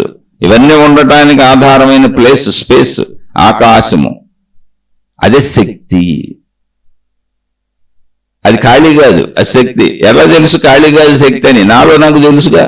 నా ఆకాశంలోనే ఆలోచనలు పుడతాయి, నా ఆకాశంలోనే భావాలు ఉన్నాయి, నా ఆకాశంలోనే అనుభవాలు ఉన్నాయి, నా చిదాకాశము, నా హృదయాకాశంలోనే భావోద్వేగాలు కలుగుతున్నాయి. అన్నింటి పుట్టుగా అక్కడే ఉందిగా. నాలో ఉన్న ఆకాశాన్ని గమనించుకుంటే బయట ఆకాశం అర్థమైపోద్ది. నాలో ఉన్న ఆకాశములోకి, నా ఆకాశ తత్వంలో ఎన్ని పెట్టినా, రైళ్లు, బస్సులు, విమానాలు, ఎన్ని దృశ్యాలు, ఎన్ని శబ్దాలు, మొత్తం అసలు విశ్వాన్ని మీద అర్థమయ్యేలా నాకు చెప్పగలిగినా కూడా అదంతా కూడా పెట్టేస్తుంది లోపల. అనంతము ఆకాశము, ఉన్నదంతా అదే. కాబట్టి నా చిదాకాశంలో, నా హృదయాకాశంలో ఎక్కడ బరువు అన్నది లేదు. దీన్నే ఇంకో యాంగిల్ మళ్ళీ మనసు అని చెప్పేది కూడా ఇదే. కన్ఫ్యూజన్ అవ్వకుండా ఇక్కడ ఆకాశము అనే పేరుని వాడుకుంటున్నాం, చిదాకాశము అనే పేరు. ఇది ఎందుకనే చివరిలో చెబుతాను. చిదాకాశం అంటే ఏమిటి, హృదయాకాశం అంటే ఏమిటి అని ప్రశ్నేశారు. ఆ ప్రశ్న ముందు చదవకుండా మధ్యలో చెప్పుకుంటూ వస్తున్నాను. అంటే మనకు అర్థమవుతూ వెళ్ళాలని ముందే చదవలేదు. ఆ ప్రశ్నకి సమాధానం చెబుతున్నాను. చిదాకాశం అంటే ఏంటి, హృదయాకాశం అంటే ఏంటి. బయట ఉన్న ఆకాశమే మన లోపల ఉన్న ఆకాశం. అయితే మనకి శరీర భావంలో ఉన్నాం కనుక బయట ఉన్న ఆకాశము లాంటిది చిదాకాశము, హృదయాకాశం అని ఇండివిజువల్కి చెప్పాల్సి వచ్చింది. బయట ఉన్న ఆకాశం నువ్వు జడము, అక్కడ ఏమీ లేదు అంటే అందులో ఏమీ లేదు శూన్యమని అనుకుంటావు కనుక చిదాకాశం అని చెప్పాల్సి వచ్చింది. అంటే చైతన్యముతో కూడి ఉన్నది అని చెప్పాల్సి వచ్చింది. దాంట్లో చైతన్యత ఉన్నది అని. ఆ చైతన్యత ఉన్నది అని ఎందుకు చెబుతున్నారు? అసలు చెప్పక్కర్లే, మనకే సాక్ష్యం. చైతన్యతే మన కదలిక, మన భావములు, మన ఆలోచనలు, మన భావోద్వేగములు. మన చిదాకాశానికి ఎటువంటి చైతన్యత ఉన్నదో, మన హృదయాకాశానికి ఎటువంటి చైతన్యత, కదలిక అనే స్వభావం ఉన్నదో, శక్తి స్వభావం ఉన్నదో, అదే బయట ఆకాశంలో కూడా ఉంది.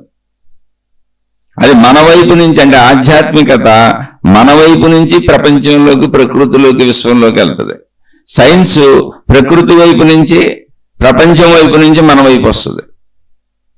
అంతే, తేడా ఏం లేదు. అది అటు నుంచి ప్రయోగాలు చేసుకుంటూ వస్తుంది, ఇది ఇటు నుంచి ప్రయోగం చేసుకుంటూ వెళ్ళింది, అంతే.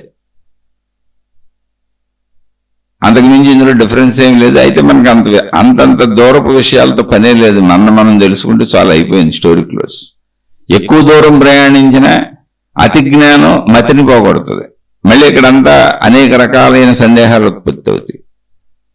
పదాల అంటే అనేక రకాల పదాల చిక్కుల్లో, అంటే ఆ పదాల చిక్కుముడుల్లో చిక్కుకుపోకండి. దారం చిక్కుపడిపోతే తీయటం కష్టం, ఏకదారమే. కానీ ఇట్లా గుండ్రంగా చుట్టేసాం అనుకోండి పొడుగు దారాన్ని, ఆ చిక్కులు పడిపోయింది. ఇప్పుడు ఎప్పదీయాలి, ఎప్పదీస్తే మొత్తం ఏకదారమే, కానీ ఎప్పదీయాలిగా, ఎప్పదీసే వరకు చాలా జాగ్రత్తగా తీయాలి.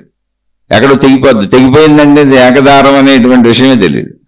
అలాగే ఇదంతా ఏకత్వము అని తెలియాలంటే మనం తెలుసుకుంటే చాలు. మొత్తం ఆ గందరగోళంగా చిక్కుపడిన దారం నాకు ఆ పదాలు, ఈ పదాలు, ఆ విషయాలు, ఈ విషయాలు అన్నీ ముడేసేసుకొని సరిగా వాటిని గ్రహించలేనప్పుడు అది ఎక్కడో చోట తెగిపోయినట్టు అయిపోద్ది, అది అర్థం కానట్టు అయిపోద్ది. అప్పుడు అంతా గందరగోళం అయిపోద్ది, ఎప్పటికీ తెలియదు. ఇంకా మనకి ఎంత అవసరం అంత తెలిస్తే ఓపిగ్గా జాగ్రత్తగా చిక్కుపడిన దారాన్ని ముడి విడదీసుకుంటూ, చిక్కులు విడదీసుకుంటూ చూస్తే ఏకదారమే ఉంటుంది. ఇక్కడ అంతే. హృదయాకాశము, చిదాకాశము అన్నప్పుడు బయట ఉన్న ఆకాశము, ఈ ఆకాశమునకు ఎటువంటి భిన్నత్వము లేదు. కానీ ఆ విషయం ఎలా తెలుస్తుంది అంటే, నా హృదయాకాశాన్ని నేను తెలుసుకున్నాక తెలుస్తుంది. అదే ప్రాణశక్తి, అదే మనోశక్తి, అన్నీ అదే. నా ప్రాణశక్తి ఎరుకని నేను పొందినప్పుడు తెలుస్తుంది. అయితే మీరు ఆకాశం రోజు ప్రాణశక్తి అని మాట్లాడతాను అనేక శీర్షికల్లో. శరీరము, మనసు, ప్రాణశక్తి అని మాట్లాడతాను.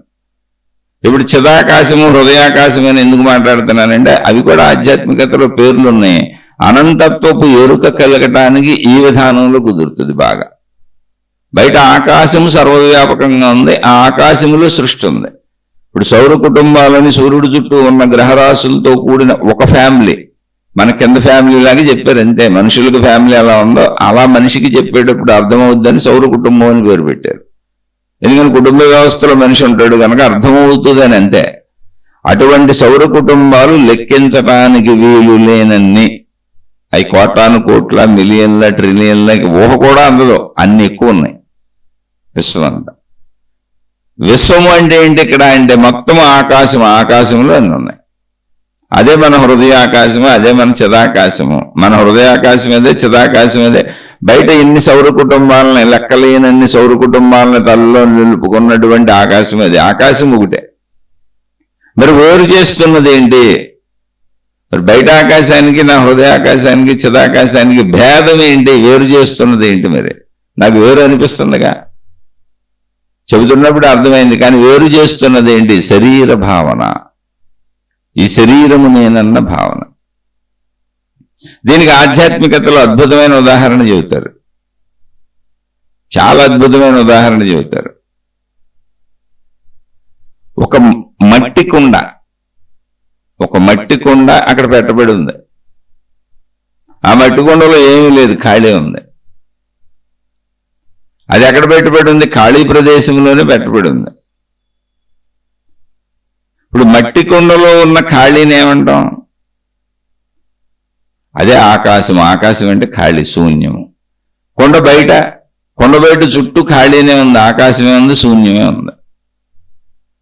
ఇప్పుడు బయట ఉన్నటువంటి ఆకాశమును, ఖాళీని, శూన్యమును, కొండ లోపల ఉన్నటువంటి ఖాళీని, శూన్యమును, ఆకాశ స్థితిని వేరుపరుస్తున్నది ఏమిటి అంటే కొండ అనే ఆకృతి. కొండనే ఆకృతి వేరుపరుస్తున్నది. ఓకే. ఇప్పుడు అదే కుండని అదే ప్లేస్లో పగలగొట్టేశాం.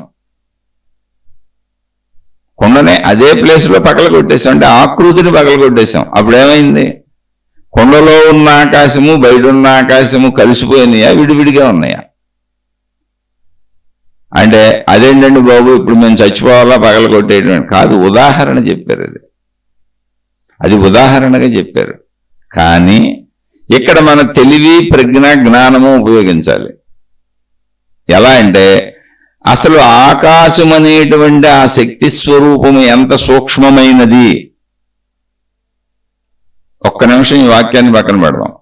కొండ అక్కడ ఆకాశంలో ఖాళీలో పెట్టబడింది, అక్కడ కొండ ఉంది, కొండ లోపల ఖాళీ ఉంది, కొండ చుట్టూ ఖాళీ ఉంది.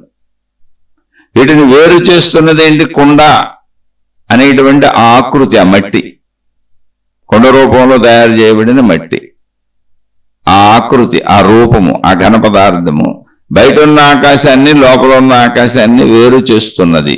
అవును, కొండను పగలగొడితే బయట ఆకాశం లోపల ఆకాశం కలిసిపోయినాయి. ఇది అర్థం అవడానికి చెప్పుకున్నాం కదా. అసలు వేరు చేస్తున్నది అని ఎవరు చెప్పారు? శరీర భావనలో ఉన్న మనం ఘన పదార్థాన్ని గుర్తించగలుగుతాం కనుక, అక్కడ కొండనేటువంటి ఘన పదార్థం ఉన్నది కనుక ఘన పదార్థాన్ని గుర్తిస్తూ దాని బయట ఉన్నటువంటి దాన్ని ఖాళీ అని, శూన్యమని, దాని లోపల మనం ఏమీ పొయ్యలేదు కనుక, నీళ్లు కానీ వస్తువులు కానీ కొండలో పొయ్యలేదు కనుక ఆ కొండలో ఉన్నటువంటి ఖాళీని ఖాళీ అని, శూన్యమని, ఆకాశం అని పిలుస్తున్నాం. అంటే మనం ఇక్కడ కొండని గుర్తిస్తున్నాం. అంటే మనిషి తన కంటితో ఘన పదార్థాన్ని, ఆ కొండ రూపములో ఉన్నటువంటి రూపాన్ని, దృశ్యాన్ని, ఆ ఘనత్వాన్ని గుర్తించి తాను గుర్తించలేనటువంటి దాన్ని శూన్యమని చెబుతున్నాడు. చుట్టూ ఉన్నది అదే, కొండలో ఉన్నది అదే, దాన్ని వేరే ఆకాశం. దాన్ని మనిషి గుర్తించలేడు, అందుకని అక్కడ ఏం లేదంటున్నాడు, శూన్యం అంటున్నాడు. ఓకే, బాగుంది. కొండను గుర్తించాడు, అందుకని గుర్తించిన కొండను పగలగొట్టేస్తే ఏమైంది అంటే లోపల ఆకాశము బయట ఆకాశము కలిసిపోయింది అంటున్నాడు. ఈ మాట అంటుంది ఎవరు? మనిషి. ఈ ఉదాహరణ చెప్పింది ఎవరు? మనిషి. ఈ ఉదాహరణ ఎవరికి చెప్పారు? మనిషికి. ఇప్పుడు ఇదే ఉదాహరణని మళ్ళీ పరిశీలిద్దాం. ఇప్పుడు మళ్ళీ కొండ అక్కడే ఉంది. ఆకాశము ఎంత సూక్ష్మమైనది. కొండను వదిలేసి ఒకసారి ఆకాశాన్ని చూడు. ఆకాశము ఎంత సూక్ష్మమైనది అంటే ఇప్పుడు మనం ఆకాశంలో నడుస్తున్నాం. ఎక్కడైనా మన అడ్డగించింది, అందులో ఏమైనా మన అడ్డగించడానికి ఏదైనా ఉందా? ఖాళీ ఆకాశం అనే కదా మనం నడుస్తున్నాం. పక్షులు ఎగురుతున్నాయి, జంతువులు బతుకుతున్నాయి, మొక్కలు ఉన్నాయి. అసలు సృష్టి అంతా ఉంది ఆకాశంలోనేగా. అంటే అది ఎంత సూక్ష్మమైనది అంటే అసలు అడ్డగించడానికి అందులో ఏమీ లేని ఘనత్వం. ఇప్పుడు అక్కడ ఉన్న కొండని పక్కకి జరిపామనుకోండి. ఇప్పుడు ఒక చోట కొండను పెట్టాం. ఇప్పుడు కొండలో ఆకాశము బయట ఆకాశము అన్నాం. అవునండి అన్నాం. అంటే ఇక్కడ మనం కొండనే గుర్తించాం, ఆకాశాన్ని అసలు గుర్తించట్లా. మనం ఖాళీ అని వదిలేసాం. మనం బాగా గుర్తించింది కొండని. ఇప్పుడు ఆ కొండని పగల కొట్టకుండా ఇంకొంచెం పక్కకి జరిపాం. అప్పుడేమైంది? ఆ బయట ఆకాశం పక్కకి జరిగి కొండకు స్పేస్ ఇచ్చిందా? కొండలో ఆకాశం కూడా కొండతో పాటు పక్కకి జరిగిందా? అలా కొండను జరుపుకుంటూ వెళుతుంటే కొండలో ఉన్న ఆకాశము పక్కన ఉన్న ఆకాశం జరుగుతూ వెళుతున్నాయని మనం ఊహించుకోవాలా? ఒకసారి ఆ ప్రాసెస్ చేయండి. కొండను పగల కొట్టకుండా జరుపుకుంటూ వెళ్ళండి. అంటే అక్కడ కూడా మనం ఏం చేస్తున్నామంటే కొండ అనేటువంటి ఘన పదార్థాన్ని ఐడెంటిఫై చేయగలుగుతున్నాం, కొండ ఆకృతిని ఐడెంటిఫై చేయగలుగుతున్నాం. ఆకాశములో జరుగుతున్నట్టు మనకు జరుగుతున్నట్టు కనపడుతుంది కొండ మాత్రమే. ఆకాశం ఎక్కడ జరుగుతున్నట్టు కనపడతలేదు. బయట ఆకాశం జరగటం లేదు, దాని లోపల ఆకాశం జరగట్లేదు. దాని స్థితి ఎప్పుడు యథాతథంగానే ఉంది. అక్కడ జరుగుతున్నది, కదులుతున్నది కొండ మాత్రమే. దీన్ని బట్టి మనం ఏమి గ్రహించవచ్చు? జ్ఞానంతో ఆలోచించండి. అంటే ఆకాశం ఎంత సూక్ష్మాతి సూక్ష్మంగా ఉందంటే అన్నింటిలోంచి అది వ్యాపించే ఉంది. ఏ ఘనత్వము దాన్ని భేదపరచలేదు, అంటే దాన్ని విభిన్నము చేయలేదు, ఖండము చేయలేదు. ఎందుకంటే దానిలో అసలు ఘనత్వం లేదు. ఇప్పుడు ఒక కత్తితో నరికితే, ఒక గొడ్డలతో నరికితే చెట్టు కొమ్మ 2 ముక్కలు అవుద్ది, విడదీయచ్చు. అలా ఆకాశాన్ని ఎక్కడ వేరు చేయలేం, ఏ వస్తువుతో, ఏ పదార్థంతో, ఏ విషయంతో. ఎందుకంటే అంతకంటే సూక్ష్మమైంది ప్రపంచంలో లేదు, సృష్టిలో లేదు. సృష్టిలో ఉన్న శక్తి అంతా సూక్ష్మాతి సూక్ష్మము. ఎంత సూక్ష్మము అంటే లేనట్టుగా ఉంటుంది అంతే, కానీ ఉన్నది లేనట్టుగా అనిపిస్తుంది మనిషికి. కొండ జరుపుతున్నప్పుడు ఆకాశము జరగట్లేదు, ఆకాశము కొండలోంచి వ్యాపించే ఉంది. ఆకాశం అసలు జరగడానికి ప్లేసే లేదు. కొండ ఆకాశములో కదులుతుంది. ఆకాశం ఎంత సూక్ష్మం అంటే కొండలోంచి ఇటు నుంచి అటు, అటు నుంచి ఇటు వ్యాపించే ఉంది. కొండలోని ఆకాశము, కొండ బయట ఆకాశము అన్నది కొండను గుర్తించటం వలన శరీర భావనలో మనం చెప్పుకుంటున్న విషయమే తప్ప అది మన భావన, మన శరీర నిర్మాణం అలా ఉంది, వాటిని గుర్తించేలా. అది మన భావన. అక్కడ కరెక్ట్గా ఆకాశ భావనలోకి వెళ్ళి జ్ఞాన భావనలో పరిశీలిస్తే కొండను మనం జరుపుతున్నంతసేపు జరుగుతున్న చర్య ఏంటంటే సర్వవ్యాపక ఆకాశంలో కొండ కదులుతున్నది. కొండలోంచి ఆకాశం వ్యాపించి ఉంది. వ్యాపించి ఉన్న ఆకాశంలోనే సృష్టి ఉంది. అలా మనుషులు వెళ్ళిపోతున్నాయంటే, చెట్లు ఉన్నాయంటే, జంతువులు వెళ్ళినాయంటే, అన్నింటిలోంచి అది వ్యాపించే ఉంది. అలా వ్యాపించే ఉన్నది అన్న భావన వచ్చినప్పుడు నా హృదయాకాశము, నా చిదాకాశము, బయట ఉన్న ఆకాశము వేరువేరుగా ఉన్నాయా అంటే లేవు. ఎందుకని? బయట ఉన్న ఆకాశము నా శరీరములోంచి వ్యాపించే ఉన్నది. ఇప్పుడు నా శరీరం ఒక చోట ఉంటే అటు ఆకాశం, ఇటు ఆకాశం, నా శరీరంకు చుట్టూ ఆకాశం, నా శరీరం పైన ఆకాశం, మధ్యలో శరీరం. కానీ శరీరం ఉన్న చోట ఆకాశం పక్కకి వెళ్ళిపోయిందా, విడిపోయిందా? ఇప్పుడు మనం ఒక నీళ్ల చెరువులో దిగామనుకోండి, ఒక నీరున్నటువంటి చెరువులో, కొలంలో దిగాం. మనం ఎంతలో దిగి నుంచొని ఉన్నామో ఆ చెరువులో అంత నీరు పక్కకు పోయింది, అంతే తప్ప మనలోంచి వ్యాపించలేదు. అది ఇప్పుడు నీరు మన శరీరంలోంచి వ్యాపించి వెళ్ళిపోవట్లేదు. మనం నుంచున్నంత ఎక్కడ దిగి నుంచున్నామో అక్కడ అంతా మనం ఉన్నాం, మిగిలిన నీరు పక్కకి వెళ్ళిపోయింది, పక్క నుంచి పోతుంది అంతే. మనం దాన్ని మనలోంచి ప్రవహించట్లేదు. కానీ సూక్ష్మాతి సూక్ష్మమైన ఆకాశము మనలోంచి వ్యాపించి ఉంది.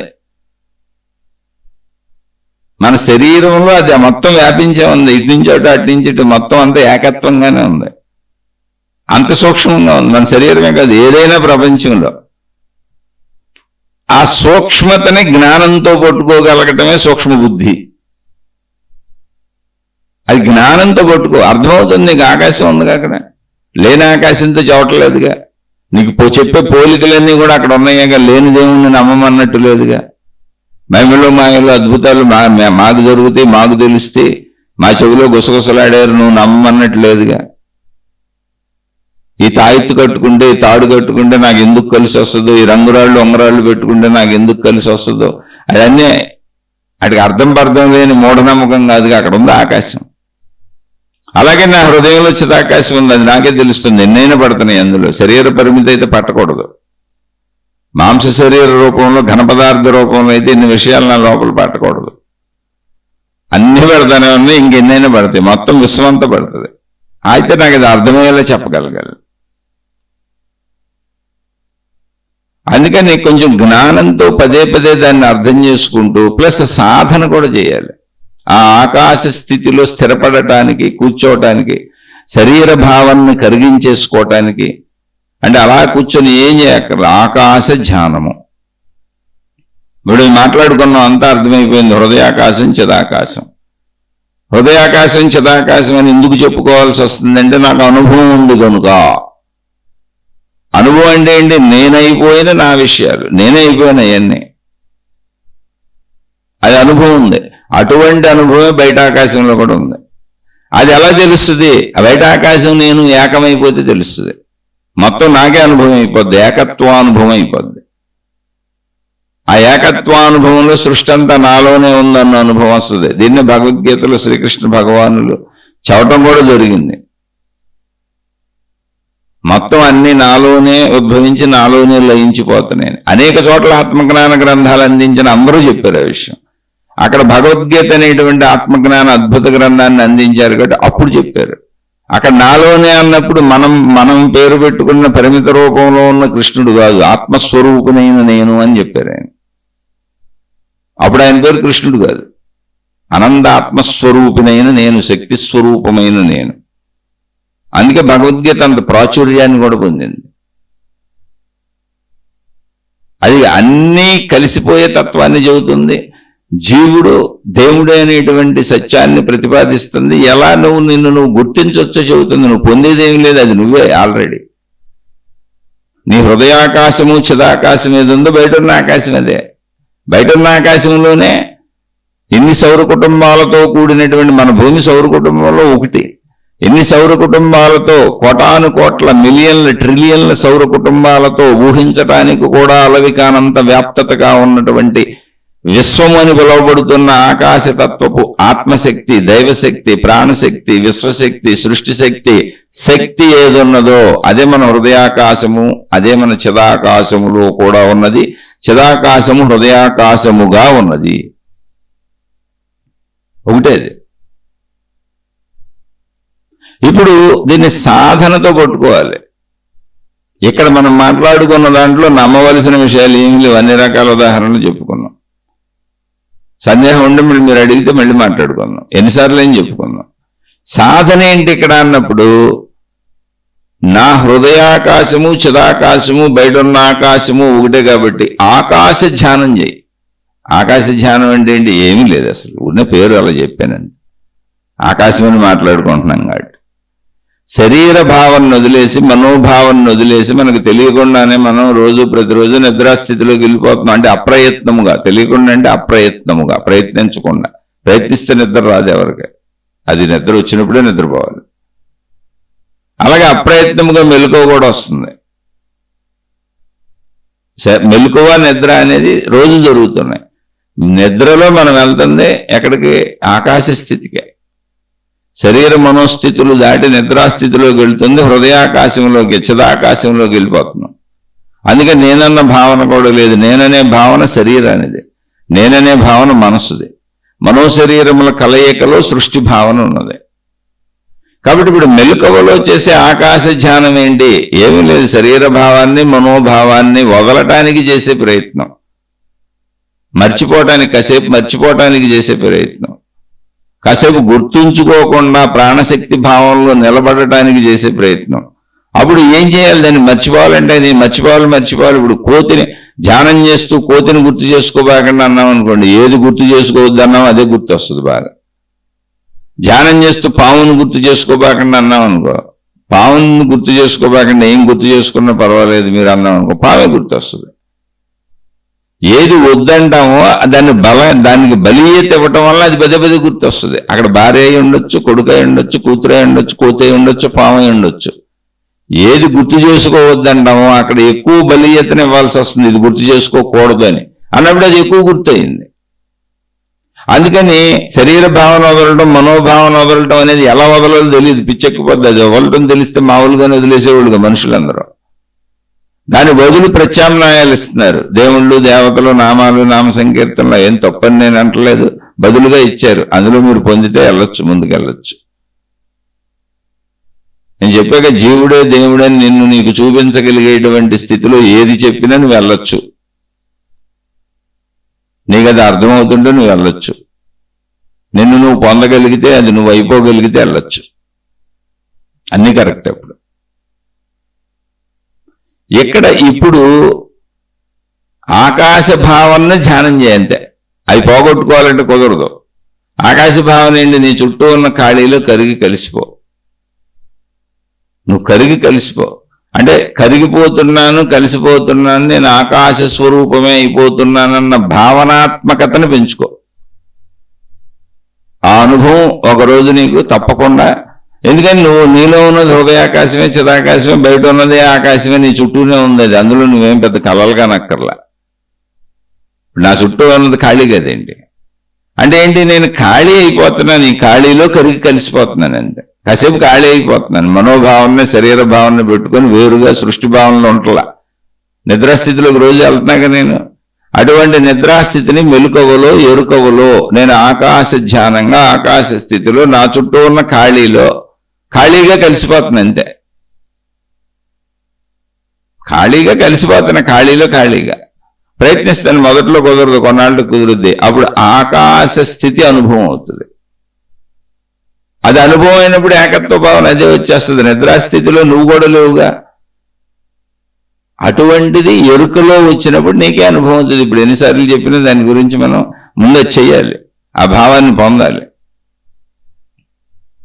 అభావ స్థితి, అభేద స్థితి, అదే ఆకాశ స్థితి. అదే మన హృదయాకాశము, చిదాకాశము. అదే ఆత్మశక్తి, ప్రాణశక్తి, బ్రహ్మము. అదే బయట ఉన్న ఆకాశము, మన లోపల ఉన్న ఆకాశము, రెండూ ఒకటే. కొండను పెట్టి కొండను పగలగొడితే కొండలో ఆకాశము బయట ఆకాశము కలిసిపోతుంది అనేటువంటి ఉదాహరణ పాత గ్రంథాలలో మహాత్ములు అందించారు. ఘటాకాశము అంటారు, అందించారు. దాన్ని మామూలు పోలికగా చెప్పాను. కొండ ఎలాగో మన శరీరం అలాగే. కానీ అక్కడ గమనిస్తే మీకు చెప్పాను, కొండని పగలగొట్టకుండా జరుపుకుంటూ వెళ్ళిపోండి. ఆకాశం జరగట్లేదే, అలానే కొండలో ఆకాశం అలాగే ఉందే. ఇప్పుడు జరుగుతున్నది ఏంటి, జరపబడుతున్నది ఏంటి అనేది మీరు గమనిస్తే కొండ ఖాళీలో జరపబడుతున్నది, జరుగుతున్నది. ఓకే, అప్పుడు మరి ఖాళీ ఏమైనది? ఖాళీ కదులుతూ జరుగుతున్నదా? లేదు, ఖాళీకి అసలు ఎప్పుడూ శాశ్వత ప్రాతిపదికది. అది స్థిరంగా ఉంది. దానికి కదలవలసినటువంటి పరిస్థితికి అవకాశం లేదు. ఎందుకంటే దానికి భిన్నంగా రెండవది లేదు. ఉన్న స్పేస్ అంతా అదే, ఉన్న ఖాళీ అంతా అదే, ఉన్న ప్రదేశం అంతా అదే, ఉన్న స్థితి అంతా అదే, ఉన్నదే అది. అంటే అప్పుడు ఏమైంది? కొండలోంచి అది వ్యాపించే ఉన్నది కనుక కొండ కదలగలుగుతున్నది. కొండను అడ్డగించేది ఏమి లేదు అక్కడ. అడ్డగించేది లేదంటే అర్థం ఏంటి? ఏమీ లేదని కాదు, అది కొండలోంచి కూడా వ్యాపించున్నది. ఖాళీ కొండలోంచి వ్యాపించున్నది, శూన్యం కొండలోంచి వ్యాపించున్నది, ఆకాశం కొండలోంచి వ్యాపించున్నది. అలాగే మనం కూడా తిరగలుగుతున్నాము, మనం బతుకుతున్నాము అంటే మొత్తము మనలోంచి వ్యాపించి ఉన్నది ఆకాశతత్వము. అన్నింటి జీవులన్నింటిలో, చెట్లు, పొట్లు, గొట్లు, నదులు, సముద్రాలు, గ్రహములు, గోళములు, నక్షత్రాలు అన్నింటిలోనూ వ్యాపించి ఉన్నది కనుక అన్నీ అందులో తిరుగుతున్నాయి. అది తిరగదు. ఎందుకని? వ్యాపించి ఉన్నది కనుక. అడ్డగించే తత్వము లేనంత సూక్ష్మతత్వము కనుక, అన్నింటిలోంచి వ్యాపించే సాగుతున్నది కనుక అన్ని దానిలో తిరుగుతున్నాయి, అన్ని దానిలో కదులుతున్నాయి. అదే శక్తి కనుక ఆ శక్తితో అన్ని జీవిస్తున్నాయి. అయితే అవి ఘన పదార్థములుగా రూపధారణ పొందినవి కనుక ఘనత్వము నశించిపోతున్నది. ఇక్కడ శక్తి నశించట్ల, ఘనత్వము నశించిపోతుంది. అదే మరణము, అదే శిథిలత్వము. నశించిపోయింది ఏమవుతుంది? మళ్ళీ అది శక్తిలోనే కలిసిపోతుంది. మళ్ళీ అది పెద్ద ప్రాసెస్. రోజు చెప్పుకుంటున్నాం పంచభూతాలు, మళ్ళీ పంచభూతాల్లో కలిసిపోవటం. ఇదంతా మామూలుగా మాట్లాడుకుంటున్నాం. కాబట్టి ఆ అభేద తత్వాన్ని అర్థం చేసుకోవడానికి ఈ చిదాకాశ, హృదయాకాశం అని పేరు పెట్టారు మహాత్ములు. ఈ ఆకాశ మార్గం నుంచి మీరు ఆత్మశక్తి మార్గంలోకి చాలా తేలిగ్గా వెళ్ళిపోవచ్చు. అదే ఆత్మజ్ఞాన చదువు, ఆధ్యాత్మిక చదువు. మిమ్మల్ని మీరు చాలా తేలిగ్గా తెలుసుకోవచ్చు. కానీ సాధన చేయాలి. మీ చుట్టూ ఉన్న ఖాళీలో మీరు కలిసిపోవాలి. నిద్రలో అదే జరుగుతుంది. నిద్రాస్థితి ఏంటి? సృష్టి ఎందుకు లేదు, నేను ఎందుకు లేను, మా ఆవిడ, నేను, నాది, నా వాళ్ళు, మా పిల్లలు, మా కుటుంబం ఎవరు లేరేంటి నిద్రలో? మళ్ళీ మెలకు వస్తేనే వీళ్ళందరూ ఉన్నారేంటంటే ఆకాశ స్థితిలోకి వెళ్ళిపోయాను. మెలకు అంటే సృష్టి స్థితిలోకి వస్తున్నాను అంతే. అంతకుమించి అక్కడ ఏ గందరగోళం లేదు అసలు. ఇప్పుడు కూడా మెలకువలో ట్రై చేసి ఆకాశ స్థితికి వెళ్ళిపో. అదే ఆత్మసాక్షాత్కారం, అదే మోక్షం. ఆ ఆకాశ స్థితి అనుభవం అయినప్పుడు, ఆ ఏకత్వ భావన అనుభవం అయినప్పుడు సృష్టి అంతా అందులోనే ఉన్నది. ఎలా అంటే దండగా గుచ్చబడినటువంటి పూలవలే. దాన్ని పూల దండ అన్నాం. దండ ఏంటంటే ఒకటి, దండలు అంటే బహువచనం. పూల దండ అని ఒకటే అన్నాం.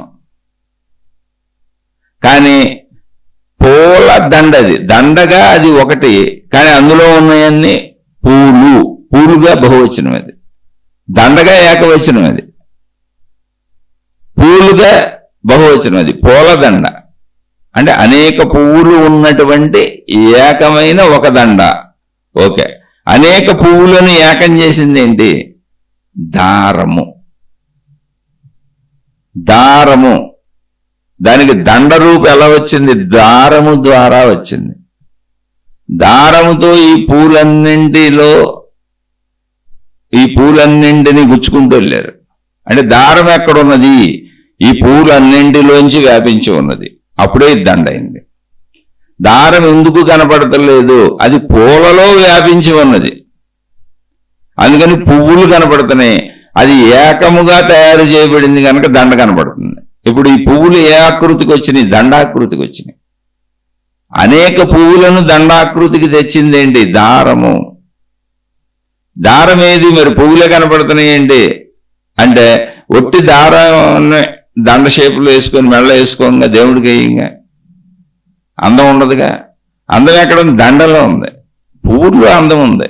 ఆ పువ్వులన్నిటినీ దండగా ఆకృతి చేయటంలో అందం ఉంది.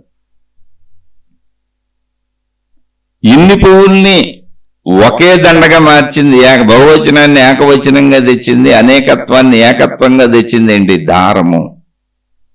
ఆ దారం ఎక్కడున్నది? పువ్వులన్నింటిలో వ్యాపించి ఉన్నది కనుకనే అది దండ అయింది.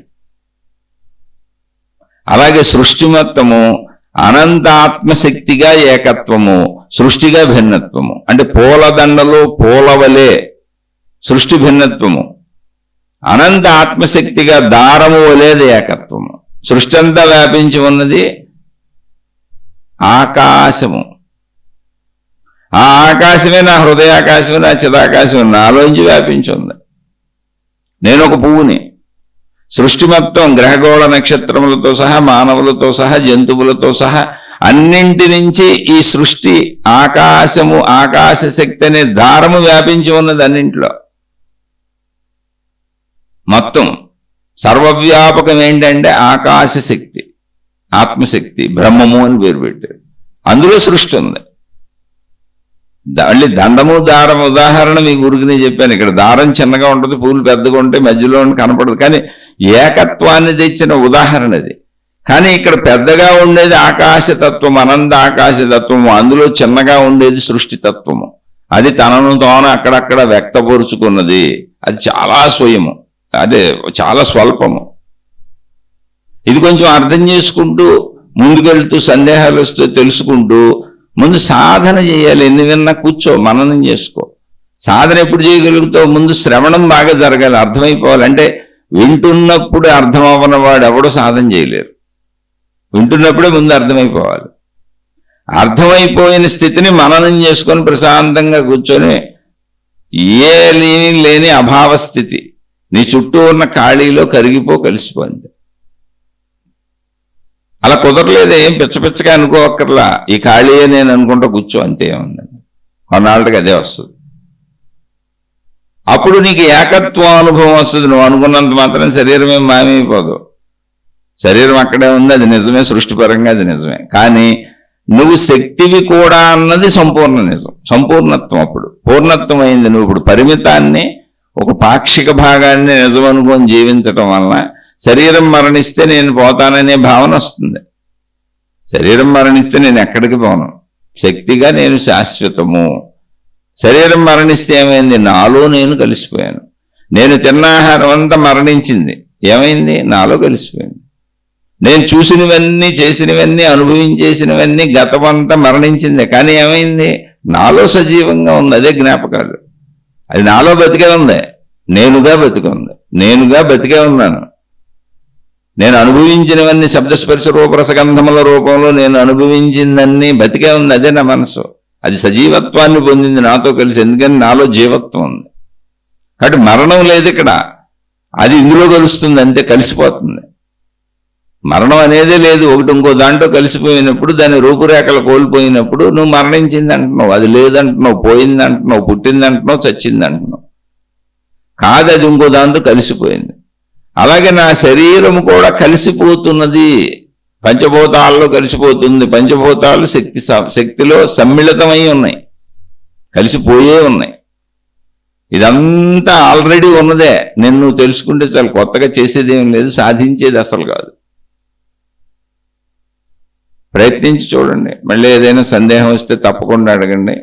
ప్రశ్న ముందు చదవకుండా ఈ విషయాన్ని చెప్పుకుంటూ చివరిలో ప్రశ్న ఎందుకు చెబుతున్నాను అంటే, చిదాకాశం అంటే ఏంటి, హృదయాకాశం అంటే ఏంటి, అసలు మహాత్ములు ఎలా ఎందుకు చెప్పారు, ఇది గ్రంథాల్లో ఎందుకు ఉంది అని అడిగారు. దాన్ని ముందే నేను ఆకాశం గురించి చెబుతున్నాననే భావనలోంచి చెప్పుకుంటూ రావటం కంటే ఇలా చెబితే బాగుంటుందని నాకు అనిపించింది. అందుకని ప్రశ్న చివరి చెప్పాను అంతే. ఇప్పుడు మనం చివరికి తెలుసుకునేది కూడా మోక్షము, ఆత్మసాక్షాత్కారం అంటే అదే, ఏం లేదు. ఆ చిదాకాశమే, ఆ హృదయాకాశమే. నా ఆకాశ స్థితిలో నేను లీనమైపోతాను. నా ఆకాశ స్థితి నాకు అనుభవమే. ఎలా అనుభవం? ఆలోచనలుగా అనుభవం, ప్రస్తుతం భావములుగా అనుభవం, జ్ఞాపకాలుగా అనుభవం, మనసుగా అనుభవం. అయితే అది శరీరానికి కలుపుకొని శరీర పరిమిత భ్రాంతిలో తిరుగుతున్నాను, కానీ ఆలోచనలు ఎలా ఉన్నాయి, ఎక్కడ ఉన్నాయి, మనసు ఎలా ఉంది, ఎక్కడ ఉంది, జ్ఞాపకాలు ఎలా ఉన్నాయి, ఎక్కడ ఉన్నాయి, ఇలా పరిశీలించలేదు. అలా పరిశీలిస్తే ఆకాశతత్వం తెలిసిపోద్ది. ఇదంతా ఆకాశమే అని తెలిసిపోద్ది. ఆకాశ స్వరూపంలో ఉందని తెలిసిపోద్ది. ఆకాశ స్వరూపంలో ఉన్న జ్ఞాపకాలు, భావములు, భావోద్వేగములు, కదలికలు ఉన్నాయి కనుక, చైతన్యత ఉంది కనుక, అది నన్ను కదుపుతుంది కనుక, అది నేను కదులుతున్నాను కనుక, అదే నేనుగా అయిపోయాను కనుక ఆ చైతన్యత ఉంది. అది ఒట్టి ఆకాశం కాదు, చిదాకాశము, చైతన్యముతో కూడిన ఆకాశము. ఇలా నాలో ఉన్న చైతన్యముతో కూడిన ఈ ఆకాశం ఎలాగో బయట ఉన్న ఆకాశము కూడా చైతన్యాకాశమే అనేటువంటి ఏకత్వానుభూతి సాధనలో వస్తుంది. ముందది అర్థమైతే, విన్నప్పుడే బాగా అర్థం అవ్వాలి, దాన్ని మననం చేసుకోవాలి, తర్వాత కూర్చొని ఆ స్థితిని అనుభవించే ప్రయత్నం చేయాలి. అది సాధన అంటే. ఏం లేదు, ఖాళీలో కరిగిపోవటం, కలిసిపోవటం. నిద్రాస్థితిలో జరిగింది అది. రోజు నిద్రాస్థితిలో ఖాళీలో కరిగి కలిసిపోతున్నాం, ఆకాశ స్థితిలోకి వెళ్ళిపోతున్నాం. అది మెలకువలో ట్రై చేస్తాం.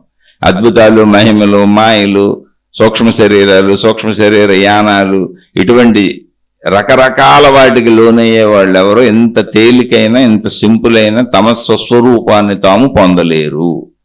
వాళ్ళు గజిబిజి గందరగోళపు నాలెడ్జిని తయారు చేసి ప్రజలను నిజంగా పాపం చాలా తేలికగా తమ స్వస్వరూపాన్ని, తమ అనంతత్వాన్ని తెలుసుకోగలిగిన ప్రజలను ఈ మాయల పేరుతో, మహిమల పేరులతో, దేవుళ్ళ పేరులతో, దేవతల పేరులతో, మతాల పేరులతో, సాధనల పేరులతో అనేక రకాలుగా మభ్యపెట్టి వాళ్ళు తమ సొంత తత్వాన్ని, తమ అనంతత్వాన్ని తెలుసుకోకుండా అడ్డుపడుతున్నారు. వీళ్ళు పాపం వాళ్ళు అలా ఎందుకు అడ్డుపడుతున్నారో మళ్ళీ అంటే ఏముండదు. డబ్బు కావాలి, కీర్తి కావాలి, నాయకత్వం కావాలి, నన్ను అందరూ దేవుడని పూజించాలి, నన్ను గురువులని పూజించాలి, నన్ను మహాత్ములను పూజించాలి, నన్ను మాతాజాలని పూజించాలని నేననేటువంటి కాంక్ష. అది రాక్షస కాంక్ష, దైవాకాంక్ష కాదు. ఇది దైవత్వం పేరుతో మీరు తిరుగుతున్న అది రాక్షస ఆకాంక్ష. అందులో దైవత్వపు కాంక్ష ఏంటి అంటే, నువ్వు జీవుడే దేవుడనే మార్గంలో నడపబడుతుంటే నీ సంపూర్ణ తత్వాన్ని నీకు తెలియజెప్పేలా నిన్ను తీసుకెళ్తుంటే అది కరెక్ట్. మిగిలిందంతా రాక్షస మార్గంలో నడపబడుతున్నావు. నడిపేవాళ్ళు రాక్షసులు అయిపోతారు, నువ్వు రాక్షసుడు అయిపోతారు. అందుకని గతపు రాక్షసులందరినీ మళ్ళీ దేవుళ్ళు చంపేశారు. రావణాసురుడికి సంపూర్ణమైనటువంటి అన్ని జ్ఞానాలు తెలుసు, ఆత్మజ్ఞానమే కాదు, సంపూర్ణంగా అన్ని తెలుసు. రావణ స్తోత్రాలు ఉన్నాయి, అద్భుతమైన శివ స్తోత్రాలు ఉన్నాయి. ఇప్పటికీ అతి ఫేమస్ శివుడి స్తోత్రం రావణాసురుడిదే. వాడికి తెలియని జ్ఞానమే లేదు, కానీ రాక్షస జ్ఞానంగా మలుచుకున్నాడు దాన్ని తన సొంత లాభం కోసం. తపస్సులు చేశాడు, రాశారుగా చరిత్రలో. తపస్సులు చేశాడు, దేవుడి దగ్గర దేవుళ్ళు ప్రత్యక్షమయ్యారు, వరాలు పొందారు. అంటే ఏంటిది? మనోకల్పితంలో నేనును పెంచుకునేటువంటి వ్యవస్థ. ఆ జ్ఞానాన్ని అలా వాడుకునే వాళ్ళందరూ రాక్షసులే అవుతారు. వాళ్ళందరినీ మళ్ళీ దేవుళ్ళే చంపాలి, అంటే మంచి చంపాలి, చెడుని. దాన్ని మనకి ఈ రూపాలలో అందించారు. కాబట్టి రాక్షస జ్ఞానంగా మలుచుకోబాకండి, రాక్షస జ్ఞానాన్ని అనుసరించబాకండి. నీలో కలిసిపోయేది అది నువ్వే అయిపోయేది, నీ అనంతత్వాన్ని నీకు చూపించేది నిజమైంది. అవునా కాదా మీరే తేల్చుకోండి. కాదనుకుంటే మీకు నచ్చిన మార్గాల్లో ప్రయాణించండి. సత్యం తెలుసుకున్నాక ఎవరి విధానంలో వాళ్ళు సాగుతారు. సత్యం ఎప్పటికైనా తెలియబెడుతుంది. ప్రస్తుతానికి నేను ఈ సత్యాన్ని నమ్ముతున్నాను. ఇందులో మంచి ఉంటే తీసుకోండి, చెడు ఉంటే వదిలేయండి. అసలు మీరు నమ్మకపోతే అసలు వదిలేయండి. మీరు నమ్మేటువంటి విధానాల్లో, సిద్ధాంతాల్లో, పద్ధతుల్లో హాయిగా సాగిపోండి. ఎందుకంటే నేను అతి సామాన్యుణ్ణి. ఇప్పుడు నేను చెప్పినటువంటి ఈ చిదాకాశము, హృదయాకాశము, దీన్నే మోక్షం అంటారు, ఇదే శక్తి, ఇదే ఆత్మ సాక్షాత్కారము, ఆ చుట్టూ ఉన్నటువంటి ఖాళీలో కరిగి కలిసిపోవటమే అనేటువంటి ఆత్మానుభవం నాకు కలగలేదు, మోక్షానుభవం నాకు కలగలేదు. నాకు లభించినటువంటి ఆత్మజ్ఞాన గ్రంథాల ఆధారంగా నేను దర్శించినటువంటి మహనీయుల మహాత్ముల చరిత్రలు, దర్శించినటువంటి అంటే ఆ మహాత్ములు లేరు, వాళ్ళ చరిత్రలు చదివిన ఆధారంగా అనేక మంది జీవన్ముక్తుల మహాత్ముల బోధలు, వాళ్ళ చరిత్రల ఆధారంగా నాకు అర్థమైన విషయాన్ని చెబుతున్నాను. నాకు అది అర్థమైంది, నచ్చింది, బాగుంది అనిపించింది, ఆ మార్గంలో సాగుదాం అనిపించింది, దాన్ని మీతో పంచుకుంటున్నాను. అలానే మీరు అందరూ దీన్ని నమ్మవలసిన అవసరం లేదు. అసలు నమ్మకండి, పరిశీలించండి, ఎవరు చెప్పినా నమ్మకండి, పరిశీలించండి. అందులో మంచి ఉండి తార్కికంగా, తర్కబద్ధంగా, సత్యంగా, అందులో సత్య దృష్టితో అది నిజమని మీకు అనిపిస్తే తీసుకొని ఆచరించుకోండి. లేదు, మీ నమ్మకాల ప్రకారం మీరు సాగిపోండి, మీ సత్యతల ప్రకారం మీరు సాగిపోండి. నేను ఎటువంటి ఆథరైజ్డ్గా ఆత్మానుభవాన్ని పొంది నేను పొందాను అని చెబుతున్న వ్యక్తినైతే కాదు. పొందిన వాళ్ళు చెప్పినటువంటి విషయాలను ఆధారంగా తీసుకొని నాకు అర్థమైన దాన్ని మాత్రమే చెబుతున్నాను, మళ్ళీ మీకు చక్కగా వివరిస్తున్నాను. కాబట్టి ఇది నచ్చని వాళ్ళు, వాడు ఒక సామాన్యుడని వదిలేసి మీకు నచ్చిన మార్గాల్లో మీరు వెళ్ళిపోండి. అర్థమయ్యి ఇందులో నచ్చటం నచ్చకపోవటం ఏం లేదు, అర్థమయ్యి ఇందులో కొంత సత్యత ఉన్నట్టు అనిపిస్తుంది నా మనసుకి అనుకున్న వాళ్ళు, ఆ సత్యత మీకు కనిపిస్తే మీ జీవితంలో మీరు ఆచరించుకోండి. అప్పుడు కూడా మీకు నాతో ఏం పని లేదు, అలానే మీతో నాకు పని లేదు. మీరెవరో నాకు చెప్పక్కర్లేదు, నేనెవరో మీరు తెలుసుకోవక్కర్లేదు. ఎందుకంటే ఉన్నదంతా ఒకటే ఆకాశం అయినప్పుడు ఎన్ని కొండలు ఉంటే ఏంటి, ఎన్ని కొండలు ఉన్న ఒకటే, ఆ కొండలో ఆకాశం, బయట ఆకాశం ఒకటే. ఆ కొండ పగిలిపోద్ది, గ్యారంటీ, అది ఎప్పటికైనా పగిలిపోద్ది. అప్పుడు ఆకాశమైంది, అదే ఏకత్వం. కాబట్టి మిమ్మల్ని మీరు తెలుసుకుంటే చాలు, ఎవరిని తెలుసుకోవక్కర్లా, కొండల గురించి తెలుసుకోవక్కర్లా. ప్రతి కొండ ఆకాశతత్వాన్ని తెలుసుకుంటే చాలు. నేను ఆకాశంలోనే ఉన్నాను, నాలో ఆకాశం ఉంది, నేను పగిలిపోయినా నాకు వచ్చిన బాధ ఏం లేదు, ఎందుకంటే నేను ఆకాశ శక్తిగా శాశ్వతము. అదే మనిషి యొక్క సంపూర్ణత్వము. ఆ వైపు మనం ప్రయాణం సాగిస్తున్నాం. ఆలోచించి చూడండి. అర్థమైన వాళ్ళు, ఆచరించుకుంటున్న వాళ్ళు తప్పకుండా ఏమైనా సందేహాలు ఉంటే అడగండి. ఎందుకంటే సందేహాలను తీర్చుకుంటూ ఒక్కొక్క అడుగు ముందుకు వేసుకుంటూ వెళ్ళటమే ఆధ్యాత్మిక చదువు, ఆత్మజ్ఞాన చదువు. ఇదొక ఆధ్యాత్మిక విద్యాలయంలో పాఠాలు చెప్పుకుంటున్నట్టే. మనం చెప్పుకుంటున్నవి పాఠ్యాంశాలు. మహాత్ములు ఎంతోమంది ఈ పాఠ్య గ్రంథాలు రచించి అందించారు, అవి చదువుకుంటున్నాం. అందులో సందేహాలు వస్తే ఆ సందేహాలకు సమాధానాలు కూడా వాళ్ళే చెప్పి వెళ్ళారు. అందుకని మీరు సందేహాలు అడిగితే మళ్ళీ పాఠ్య గ్రంథాలు తిరగేసుకొని సందేహం చెప్పుకోవటమే, విశ్లేషించుకోవటమే. ఇందులో మనం కొత్తగా ఆవిష్కరించుకోవడానికి, కనుగొనడానికి ఏం లేదు, ఆల్రెడీ అంతా ఆవిష్కరింపబడి ఉంది. మనం ఆవిష్కరించుకుంటే చాలు, దీని ఆధారంగా మనం తెలుసుకుంటే చాలు. శుభమస్తు. మీకు, మీ కుటుంబ సభ్యులకు మేలు చేకూరుగాక. మరలా మరొక కొత్త శీర్షికతో కలుసుకుందాం.